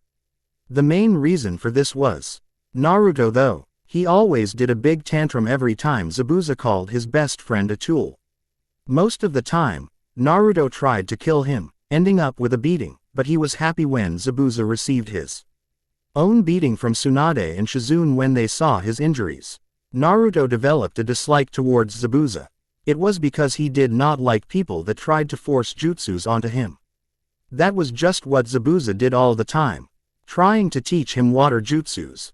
The first time Zabuza got so pissed that Naruto didn't want to learn them, that he chased him so that he could beat him, but got a flick into the forehead from a furious Tsunade, sending him miles back into a tree. They afterwards explained him that Naruto has a different type of chakra. He didn't have to mix 2 energies to get chakra. Therefore his hand seals had different effects. If he wants to learn a jutsu, he had to come up with the right method himself. But Zabuza managed to convince Tsunade to make Naruto learn the Kuriga no Jutsu, hidden mist technique, since it was important for the art of silent killing. It took Naruto a while, but he managed to learn it. They quickly discovered that his technique was different though. It was much thicker and also heavier. You could hardly move in it, as if you had 100-pound weights on. Someone that hadn't practiced in fighting blind with an extra weight of 100 pounds on had a big disadvantage. Also Naruto discovered that he could see a bit through the mist if he puts chakra into his eyes. He later also discovered that people with the activated dojutsu could not look at the mist without feeling ill and getting a big headache. Some Hyugas he tested it on even vomited after activating their Byakugan. Needless to say, Naruto was quite happy that he did learn it. They had to leave the Nuke Nin after 5 months and Naruto was extremely sad that he had to leave Haku, but not as much as Haku. She cried a lot and didn't want to let go of Naruto for hours, holding onto his arm in an iron grip. Zabuza even suggested to just cut Naruto's arm off so that Haku could just keep it, getting death glares from all 3 girls and Chibi Naruto himself. Naruto promised her that they would see each other again and she eventually let him go. End flashbacks. Come on Haku, I want to say hi to No Brows, told Naruto as he led the blushing Haku by the hand, the ice mirrors melting away. Zabuza and Kakashi were still fighting inside the mist, when it suddenly turned into snow making it possible to see again. What did you do that for Haku? Asked Zabuza surprised. I asked her too, so what's up No Brows? Said Naruto. Brat, growled Zabuza, what are you doing? Naruto-san, so you were with them? Asked Kakashi angrily. Yay, anyway no need for the 2 of you to fight anymore. And why is that brat? Asked Zabuza. Gato did send some men to Tazuna's house to kidnap Tsunami-chan. One of them told me that Gato is planning to come here with a small army to kill the surviving ninjas. No matter if it is them or you. No Brows. Told Naruto grinning. Besides I already took away all his money last week, he would not able to pay anyone anyway. The guy must have some skills to keep it a secret from his men haha. So that little pig decided to betray me. I will make him regret that. Declared the missing nin angrily. Dunno, maybe we should run. Told Naruto, Surprising everyone with that. Tsunami-chan's neighbor Nami-chan told me that Gato is a giant guy and extremely dangerous and you 2 are already tired. Said Naruto. Before someone could say anything, they heard a laughter coming from the other end of the bridge. There standing were 150 thugs with a little fat man behind them laughing. Yes I am. Run all you want but I will still get all of you. The women is my toys, and the men dead. Told Gato. Okay, I think Nami-chan was not lying to me. He does look big and dangerous from this standpoint. Said a little 3-year-old chibi. She stood next to Gato staring up at him. She then was engulfed in smoke and Naruto stand there, looking down at Gato. Oi Zabuza-sensei, how about we show them what we can do? He said as he made hand seals and said Kurigakure no Jutsu, hidden mist technique, and a big white and very thick mist appeared, surrounding all of the thugs. Everyone could hear the bandits' shouts and questions as to what was crushing them and why the mist was so heavy. Naruto came out of the mist and walked to Haku. Haku-chan, can you make me a sword like Zabuza's with your bloodline? He asked and went to heal Zabuza's wound a bit. Haku nodded and used some water from a bottle to form a big sword like Zabuza's made of very hard ice. Naruto thanked her and gave her a kiss on the cheek, which in return turned crimson. Before charging into the mist again, Zabuza grinned and followed him into the mist with his sword in his hand and the screams of pain and horror began. After a minute a lot of poorly armed people from the village arrived and could only listen to the screams. It took 5 minutes for the screams to die down and the mist to disappear. They could see Naruto and Zabuza standing next to each other in the middle of 100 corpses, both grinning like a madman. Naruto stood lazily with his hands in his pockets and had no weapon in the hand, which was strange, but he also had not a single drop of blood on him, so they figured that he didn't kill anyone. Zabuza on the other hand was bathed in blood from head to toe. He had his big sword in his right hand resting on his right shoulder, and in his left hand was Gato's cleaved head with a face expression that showed how fearful he was as he died. He held it in front of him, showing it to all the people. It took them a few minutes to overcome the sick feeling and fear from that sight to finally realize that the tyrant Gato was dead. They were free. The silence broke and screams of joy and cheers filled the air. Later the bridge would be named the Great Zabuza Bridge, and Naruto would wonder why, since he killed way more of the bandits than Zabuza did and even pierced Gato through the heart some seconds before Zabuza could manage to cut the head of.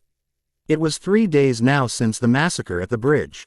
Naruto and Zabuza were celebrated as town heroes. Kakashi did offer Zabuza to come with him to Konoha and become a Lee. Nin and Zabuza agreed after some thoughts and receiving promises that they would not hold prisoner. He was after all the hero of Wave. Naruto was offered the same but refused, saying that he needed to leave. He really did. His information about the S-ranked criminal in Lightning Country was already pretty old, and he would not be able to find him if he waits any longer, but he had a problem, Haku. She was playing the "you are mine and I won't let you go" game again. She was already holding onto him for 37 hours and Tsunade or Shizune were not here to help him and Zabuza could care less. She even slept with him on the couch, cuddled into his side, so that he would not try to sneak away at night. Haku's body did develop a lot since the last time and he really enjoyed the feeling of her breasts and hips pressing against him, making it hard for him to actually try to break free. They were both sitting on the roof right now enjoying the stars. "Say Naruto-kun, did you found a name for your bloodline limit?" Finally, asked Haku. She could still remember as she found out that he too had a bloodline limit. She was pretty happy to find out that he was like her but confused as he told her that he doesn't named it.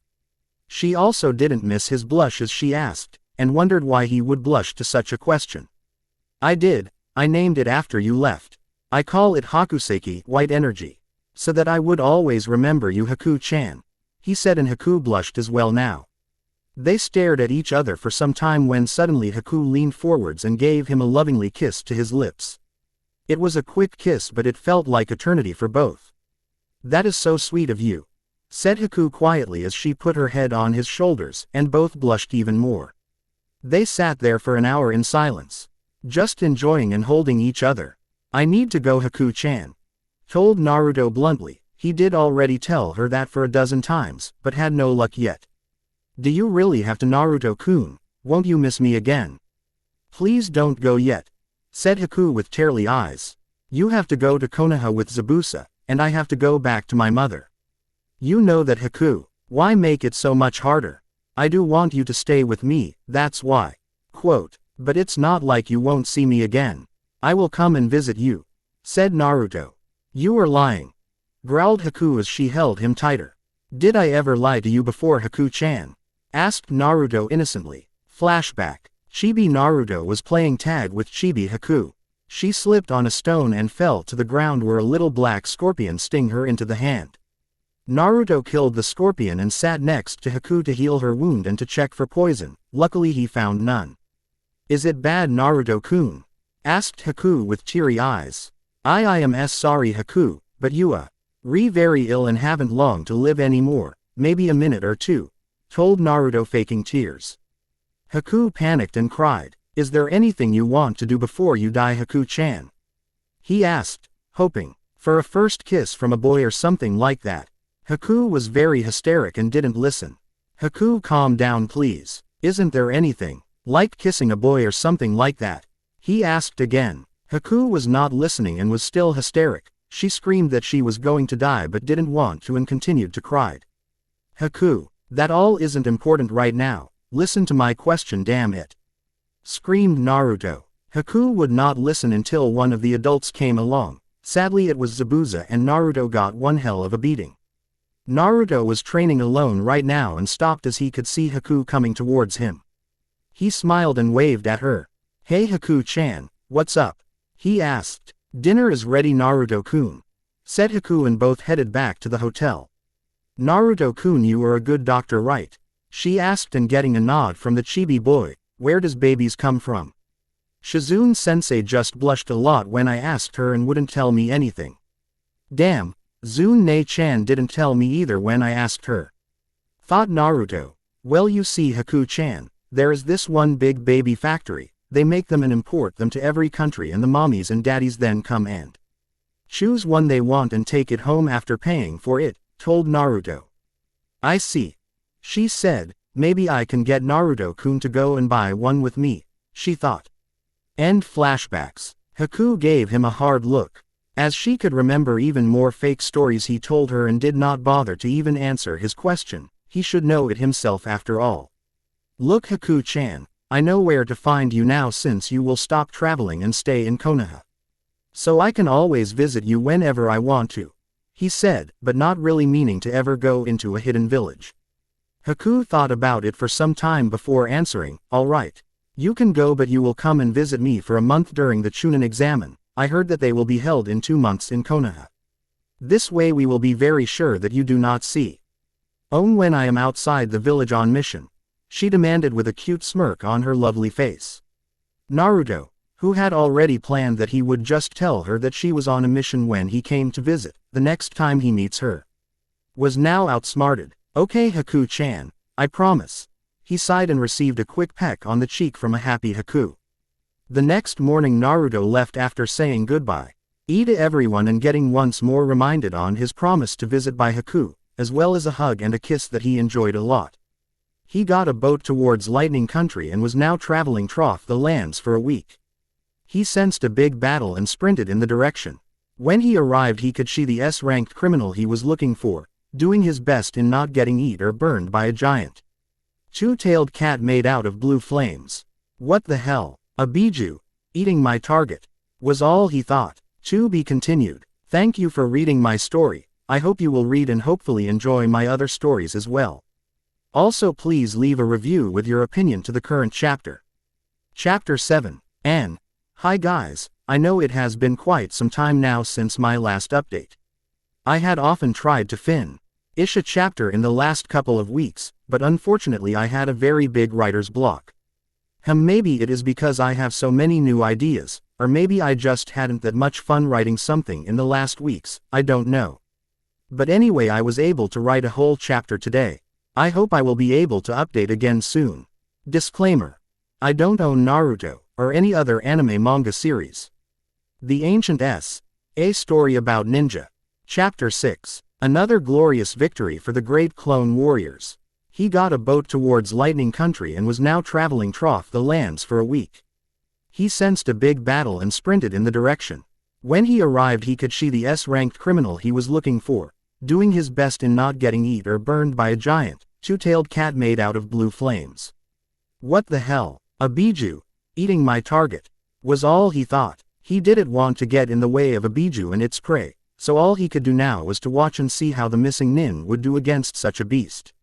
But the battle seemed to have been going on for some time now. The missing ninja Miyagi Kesuke was already injured and seemed to be a little exhausted. Should I help him? Nah, not worth it. I would have killed him myself anyway, and he should have not angered something like this beast, that old idiot. I will have to wait and see if he can get away or just collect the head should he die. If it remains in one piece at least, thought Naruto and sat down on a big rock. We found him finally, but damn, who would have thought that he would lead us to the two tails? Said a brash male voice. It would be foolish to act now. I don't know what that boy is really capable of, and if we attack now the Nibi would be involved in the fight as well. We will wait and see what happens, growled a deep male voice. And this old man, Miyagi Kesuke the dancing fist of Kusa, don't you want his bounty as well? Asked the brash voice. We will just let the boy take his head for now and collect it later from him, replied the deep voice and chuckled darkly as he continued to watch the fight. Sigh. He is dead, the whole way here and then I don't even get to fight him. Thog. Naruto sadly as he saw the big cat finally killing Miyagi with a blast of purple and blue flames, but luckily leaving most of his body unharmed enough to take its head. I better go and take the head now. But I have to be careful or I might catch the attention of that damn biju as well. He stood up from the rock he was sitting on and started to walk away, but suddenly stopped and widened his eyes at what he saw next. A Jinchuriki, he thought as he watched the two-tailed cat turn into a human-sized body. It was a blonde-haired woman from what he could see. She collapsed on her knees and looked wounded and tired as well. Then he got flashbacks and remembered how his first encounter with a Jinchuriki had ended and the unwanted prophecy he had received. Flashback 2 years ago. TTH that I is B Blanca, stammered a bald man with a big scar on his forehead. In front of him stood 5 feet 7 inches tall man clothed completely in black, his face hidden beneath a mask and a large bamboo hat shadowing his eyes. He had a black sword on his left hip and held up a head, with no body, only a head with orange hair, in his right hand. The bald man calmed himself down and tried to hide his uneasy. He took a deep breath and spoke smugly with deep voice. I have to do tests to see if this head really belongs to S-ranked missing Nin Blanca, the lightning beast of Kumo. Can you please say wait a minute and fill in these infos about yourself in the meanwhile? We also will need your identification papers, so prepare them as well, he said and held up a form for the black-clothed ninja. to fill in all his personal information. Despite the fact that he could not see the ninja's eyes, he knew that the man was glaring at him. The black-clothed ninja put his left hand on his sword hilt. A little killer intent was leaking off of him. The bald man trembled in fear and fell to his butt. He moved back, to get away from the ninja. Sweat was pouring from him and he spoke weakly with low voice, "Please." His request and plea was met with silence and more killer intent. The man lost all the self-esteem he had and he screamed like a little girl as he ran fast and on shaking legs to the back room. "Abooss. What do you want, idiot?" came the snappy reply from the back room. "Someone is making trouble," stammered the bald man quickly. "Ah," he yelled and a crashing sound could be heard. "Stop being such a pathetic worm," growled the other voice, and its owner stepped out of the back room. It was a woman in her early 30s with black hair tied in a high ponytail. She was 5 feet 5 inches tall and wore a dark blue kimono. Unlike her subordinate, she immediately recognized the black-clad ninja. The black sword, and he has Blanca's head, so he is not just a rumor after all. She thought and went to the counter to take the head. "Please accept my apologies for my useless subordinate, sir. I am Natasha, the manager of this bounty station. I will take the head to the back and be back shortly with your money, sir." Seeing the man nod to her, she took Blanca's head from him and went to the back room to do some tests to be sure that it is the real thing. Of course, she didn't want to make the black sword wait, so she would have to skip most of the standard procedure. She came back out of the back room after 5 minutes and handed a coffer with the bounty for Blanca in it to the black-clothed man. "It was a pleasure to have made business with you, sir. Please use our bounty station again soon," she said and bowed her head before giving him a smile. The man penned the coffer and scanned with his eyes over the money and closed it again before nodding to the woman and sealing his money away into a scroll faster than Natasha thought could be possible. He ketted the scroll and walked out of the building without saying a single word. Natasha sighed in relief after she watched him leave and was just glad that it had gone so well. Her stupid subordinate totally screwed it up and she had a slight fear that the black sword would just kill them both for it. After all, nothing much was known about the black sword, only that he was very strong and didn't talk or gave any information about himself, so it was very possible that he was a bloodthirsty killer. Shaking herself out of her thoughts, she went back to the back room, intent to beat the shit out of her subordinate for the stunt he just had pulled. Meanwhile, Naruto had already left the building and was walking on the road heading towards the south, deep in his own thoughts. Images of Blanca, laying on the ground beaten half-death and coughing out blood, flashed before his eyes and he remembered what Blanca had said to him before he fell to his wounds. "Before long you will have to face your destiny. It will be much more ruthless than even I was. It will take everything from you, you will lose everything one way or another. That is, and will be blessed by so many, from powerful warriors and mystical dragons to even unimaginable powerful gods. The only reason you live is to complete a task that was forced upon you. Fail or succeed, the end will be the same. I saw your future, holding so much pain for you, that it makes me happy." It really pissed Naruto off to no end. He knew that Blanca loved to tell people how their future would have been before he killed them. And Blanca himself as well as many others believed that he had the powers to see in the future, but he did not believe in soothsayer and fortune teller. It pissed him off that the guy had the nerve to try and have him fear his future with such bullshit. "No matter what I do, I will certainly lose everything and feel pain. That's bullshit. The future is not set in stone. Nobody can say what it will hold for me, nobody," he thought. Still, it made him a bit nervous that what Blanca had said sounded so much familiar to what the ancient of his dream 12 years ago had said. He was blessed by godlike beings. He was destined to save the world, and it was forced upon him, seeing how he had no say in it. How could that bastard have known this? Was it just his dumb luck, or do I interpret too much into all this? He didn't know, and it bothered him way too much for his liking. His only guess was that Blanca must have had some kind of mental powers to play with people's mind, but sadly he could not get rid of all the doubts he now had. "Hey there, weirdo, wait and let me introduce myself to you," he heard, and strangely the person was rapping. He mentally cursed himself that he was so much in thoughts that he did not sense him. He turned towards the person and saw a man with dark skin.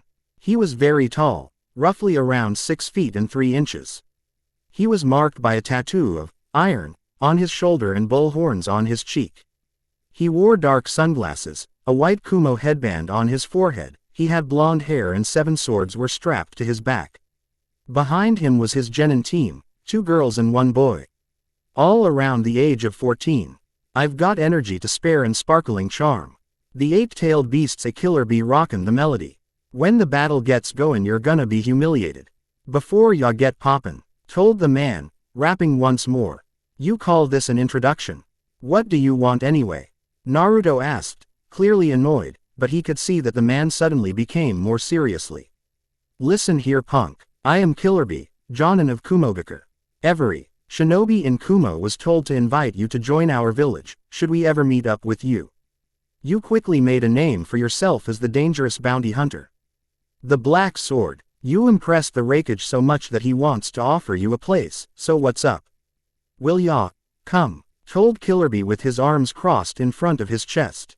No, now get lost before I make you, said Naruto with a light growl and started to walk away, not missing how Killer Bee clenched his teeth in anger. That punk, talking to me like this, I will bully him like a bull, thought Killer Bee with anger and charged at Naruto.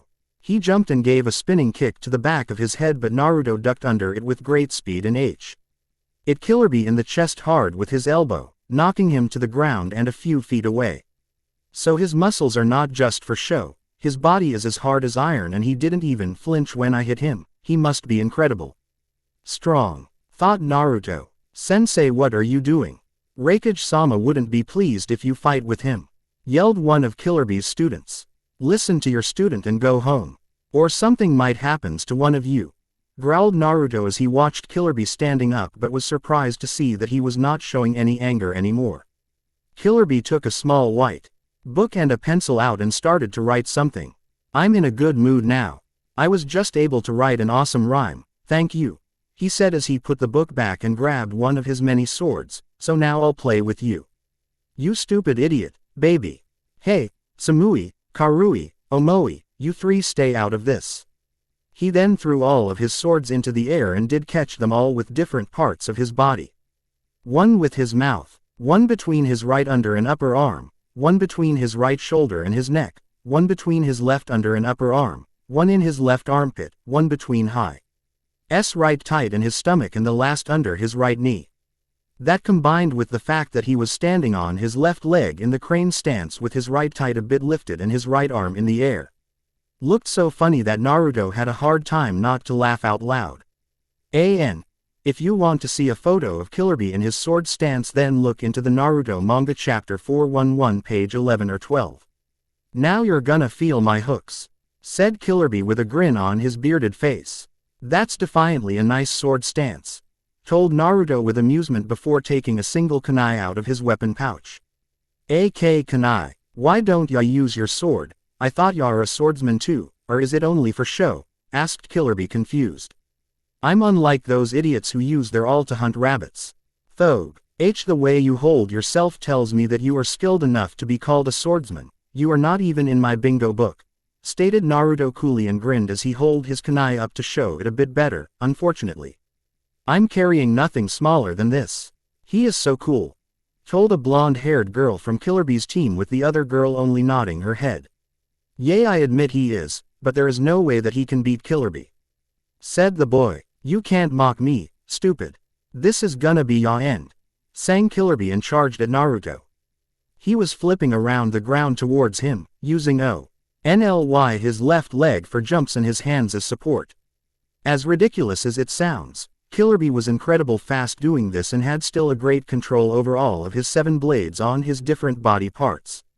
His cloak in the form of a tail now acting as an sword.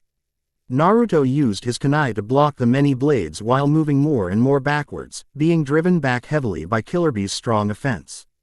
After one more flip, Killer Bee suddenly held the blade from between his right under and upper arm and the blade between his right tight and his stomach in his hands, and stabbed with multiple swords at Naruto. Both, adult and teen, were surprised, the adult because all his swords were blocked by a single kunai in a standstill, and the teen because his opponent was pushing him back and overpowering him. What incredible swordsmanship strength, they thought at the same time. Naruto jumped back and landed on his feet after a flip in the air. He channeled some of his Hakuseki into his kunai, made out of chakra channeling metal, and it got a white aura that extended 5 inches from the kunai, in the form of a blade. Not bad for a big bull, not bad at all, said Naruto and charged at Kyuubi, who was resting with his left knee on the ground right now in a crouching position, all 7 swords still somewhere on his body, and 2 of them still in his hands. Naruto did strike with his kunai, but Kyuubi blocked with one of his swords, and it glowed and sparked blue, showing clearly that lightning chakra was flowing through it. I float like a butterfly, told Kyuubi as he stabbed at Naruto with more blades, but Naruto blocked or avoided all of them, and sting like a bee. "'Cause I'm the 8-tailed beast," he yelled as he twisted his body with lightning fast speed and flipped 2 times in the air and on the ground before stopping and standing straight once more with only one blade left, in his left hand. To everybody's surprise, minus Kyuubi, Naruto was laying on the ground with 1 sword stabbed in each of his shoulders, 3 swords stabbed into his stomach and another sword stabbed into his left thigh. "Sensei, you killed him. The Raikage will be mad," shouted one of his students. "Don't worry, kiddo. I didn't aim for a kill. I just gave him some flesh wounds to feel, also the lightning chakra I channeled into my blades will paralyze for some time, this weirdo." He rapped with a grin and made a pose with one hand on his hip and the other stretched forward with a thumbs up. "We will take him with us to my annoying bro of a cage. He will most likely give him the same submission seals as Yugito to make him work for the village, yeah. Capturing him if he refuses was after all the second order," he said and started to move towards Naruto. "They want to use submission seals on me," thought Naruto as he coughed some blood out. "Damn that bastard, he was holding back to make me underestimate his speed and used that to take me off guard. Don't ya dare to move, fucking dipshit, or this bitch dies." Came a yell that startled Kyuubi. As he turned around he could see another 3 black-cloaked figures standing next to his 3 now unconscious students. One holding a kunai to Samui's, his favorite student's throat. "I am the only one who can kick the boss's ass and get away with it. Drop your sword and walk away from him."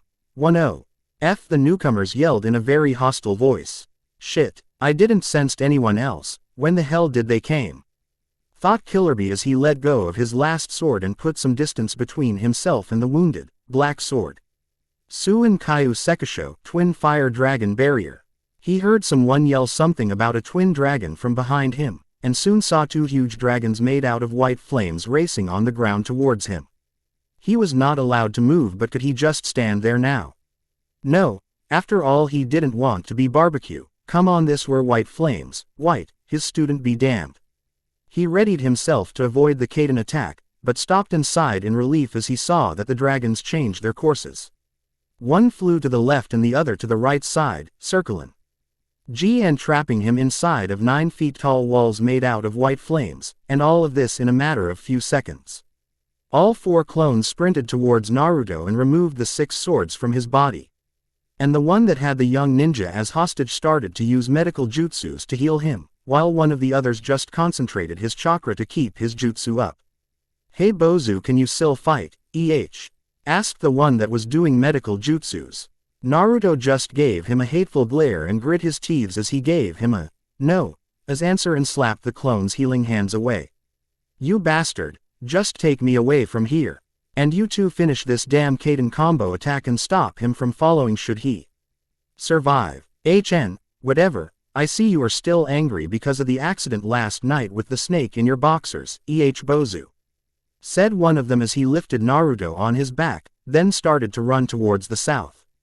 2 of the remaining 3 clones just nodded to each other and started doing seals as they sprinted towards the flaming walls. The first one sprung very high, closely followed by the other, and shouted Kaiden, "Gokaku, fire element, grand fireball," as he blew a big white fireball out of his mouth. He was closely followed by his brother, who only mere seconds later yelled Futon, Datapa, wind style. Great breakthrough, blowing a very strong wind out of his mouth, enhancing the white fireball greatly. The whole thing resulted in a big, messy and loud explosion that knocked the clones backwards, but all three of them could still hear the loud, "Wee!" yell that came from behind the flames. To their surprise and shock, Kyuubi jumped out of the flames with strange chakra covering his whole body. Behind him were 7 chakra tails, around his hands were big claws made out of chakra. 2 horns made out of chakra as well were on his head, and in his mouth were real fangs.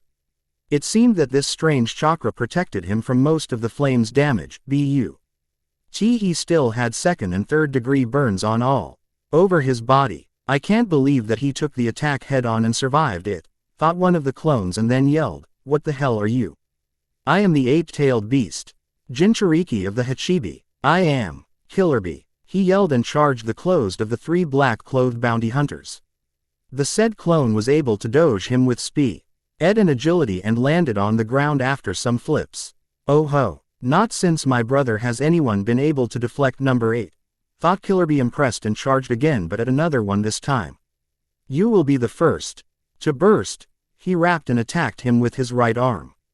He missed again, but the impact of his fist hitting the ground was huge and resulted in a big crater. Lots of earth and stone explode out and flew around, swirling lots of dust in the air.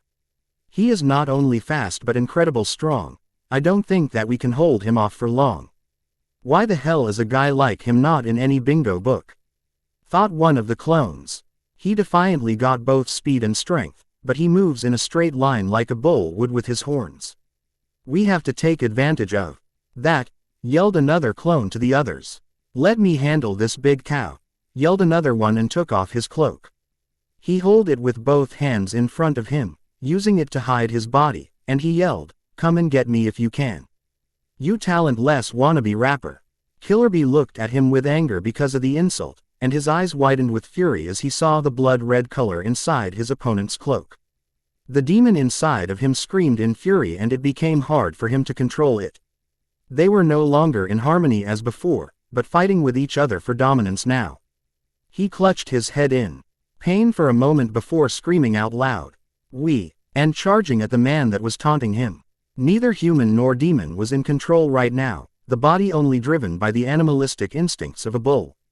The clone sweated and waited for the beast. His cloak with the red color inside was still hiding his body from below his nose. His eyes narrowed on his opponent. The wild Jinchuriki arrived and attacked with his to the left outstretched arm. 2 huge bull horns made out of chakra formed from it and pierced through the cloak, but the clone had already moved to the side. He was in a crouching position, spinning his body with an outstretched leg and kicking the man-beast's leg hard, making him hit the ground. The clone supported his body with his right hand on the ground and spun his body around to kick Kyuubi to the back of his neck, making him slide forwards on the ground till he hit a tree. "The black sword never loses, bitch," he yelled, and the 2 other clones looked on in disbelief at what their brother had just pulled off. The clones saw that the Kyuubi was standing up, regaining his senses slowly, and one said, "Shouldn't we finish him off quickly? He is not even in the bingo book. Therefore he has no bounty, and also he is not S-ranked. It wouldn't be good for our image if we associate further with such a pathetic opponent," told the cloakless clone, with as much arrogance in his voice as he could muster, and puffed away. The other 2 just looked at each other and then shrugged before vanishing as well. "Damn, what the hell just happened?" said Kyuubi out loud as he rubbed his head. He looked around and saw that his students were still unconscious, with no enemies around, and that the area was wrecked completely. He let go of his demon's chakra and saw the heavy burns all over his skin and hoped that 8-0 would be able to heal them later. "Did I lose?" were his thought as he went into unconsciousness, from the wounds his opponent gave him and the after effect of all the stress on his body due to the heavy use of demon chakra. Some miles away, Naruto, still on the back of the 4th clone he had created, received the memories of the other 3 clones. They won. Damn it, I must stop underestimating my opponents. They will never let me live this down. End of flashback. After that battle, Naruto never underestimated an opponent again and killed them as swiftly as he could. He even started to act like a goof to make others underestimate him, and the only times he now dropped his general jutsu that made him look like a civilian was when he visited a bounty station. Instead of traveling around without it, he even fought with the illusion most of the time to make people underestimate him more. He also researched on Jinchuriki S and found out that they were human sacrifices with powerful demons sealed inside of them. They could use the demon's chakra to fight or heal, and had traits or marks that gave them small facial features similar to their demons. They were also often treated badly and therefore mental unstable. Sigh. Great. Another Jinchuriki, and this one even stole me the missing nin. He thought grimly. Sigh. I guess I should help her out. Maybe she isn't as bad as the last one I met, and if she is, then I can at least steal Miyagi's head. To be continued. Naruto has a hate or dislike for Jinchuriki. Will he hate Yugito too? Or will Yugito hate Naruto? Are they going to fight or just make out immediately? Will he go to Kumo to wreck it? What will Akatsuki do? When will he meet Tsunade? Aren't the Chunin exams starting soon? Where he has to meet up with a horny Haku? Well, just keep reading and you will get the answers. Smiley face. Thank you for reading my story. I hope I surprised you a bit and entertained you enough to leave a review with your opinion to the current chapter. Also, I hope you will read and hopefully enjoy my other stories as well. An hiatus. Sorry to everyone who has waited for updates or is still waiting for them. But I will most likely not update any more chapters. If you want to know why or know how to adopt any of my stories, then go to my profile.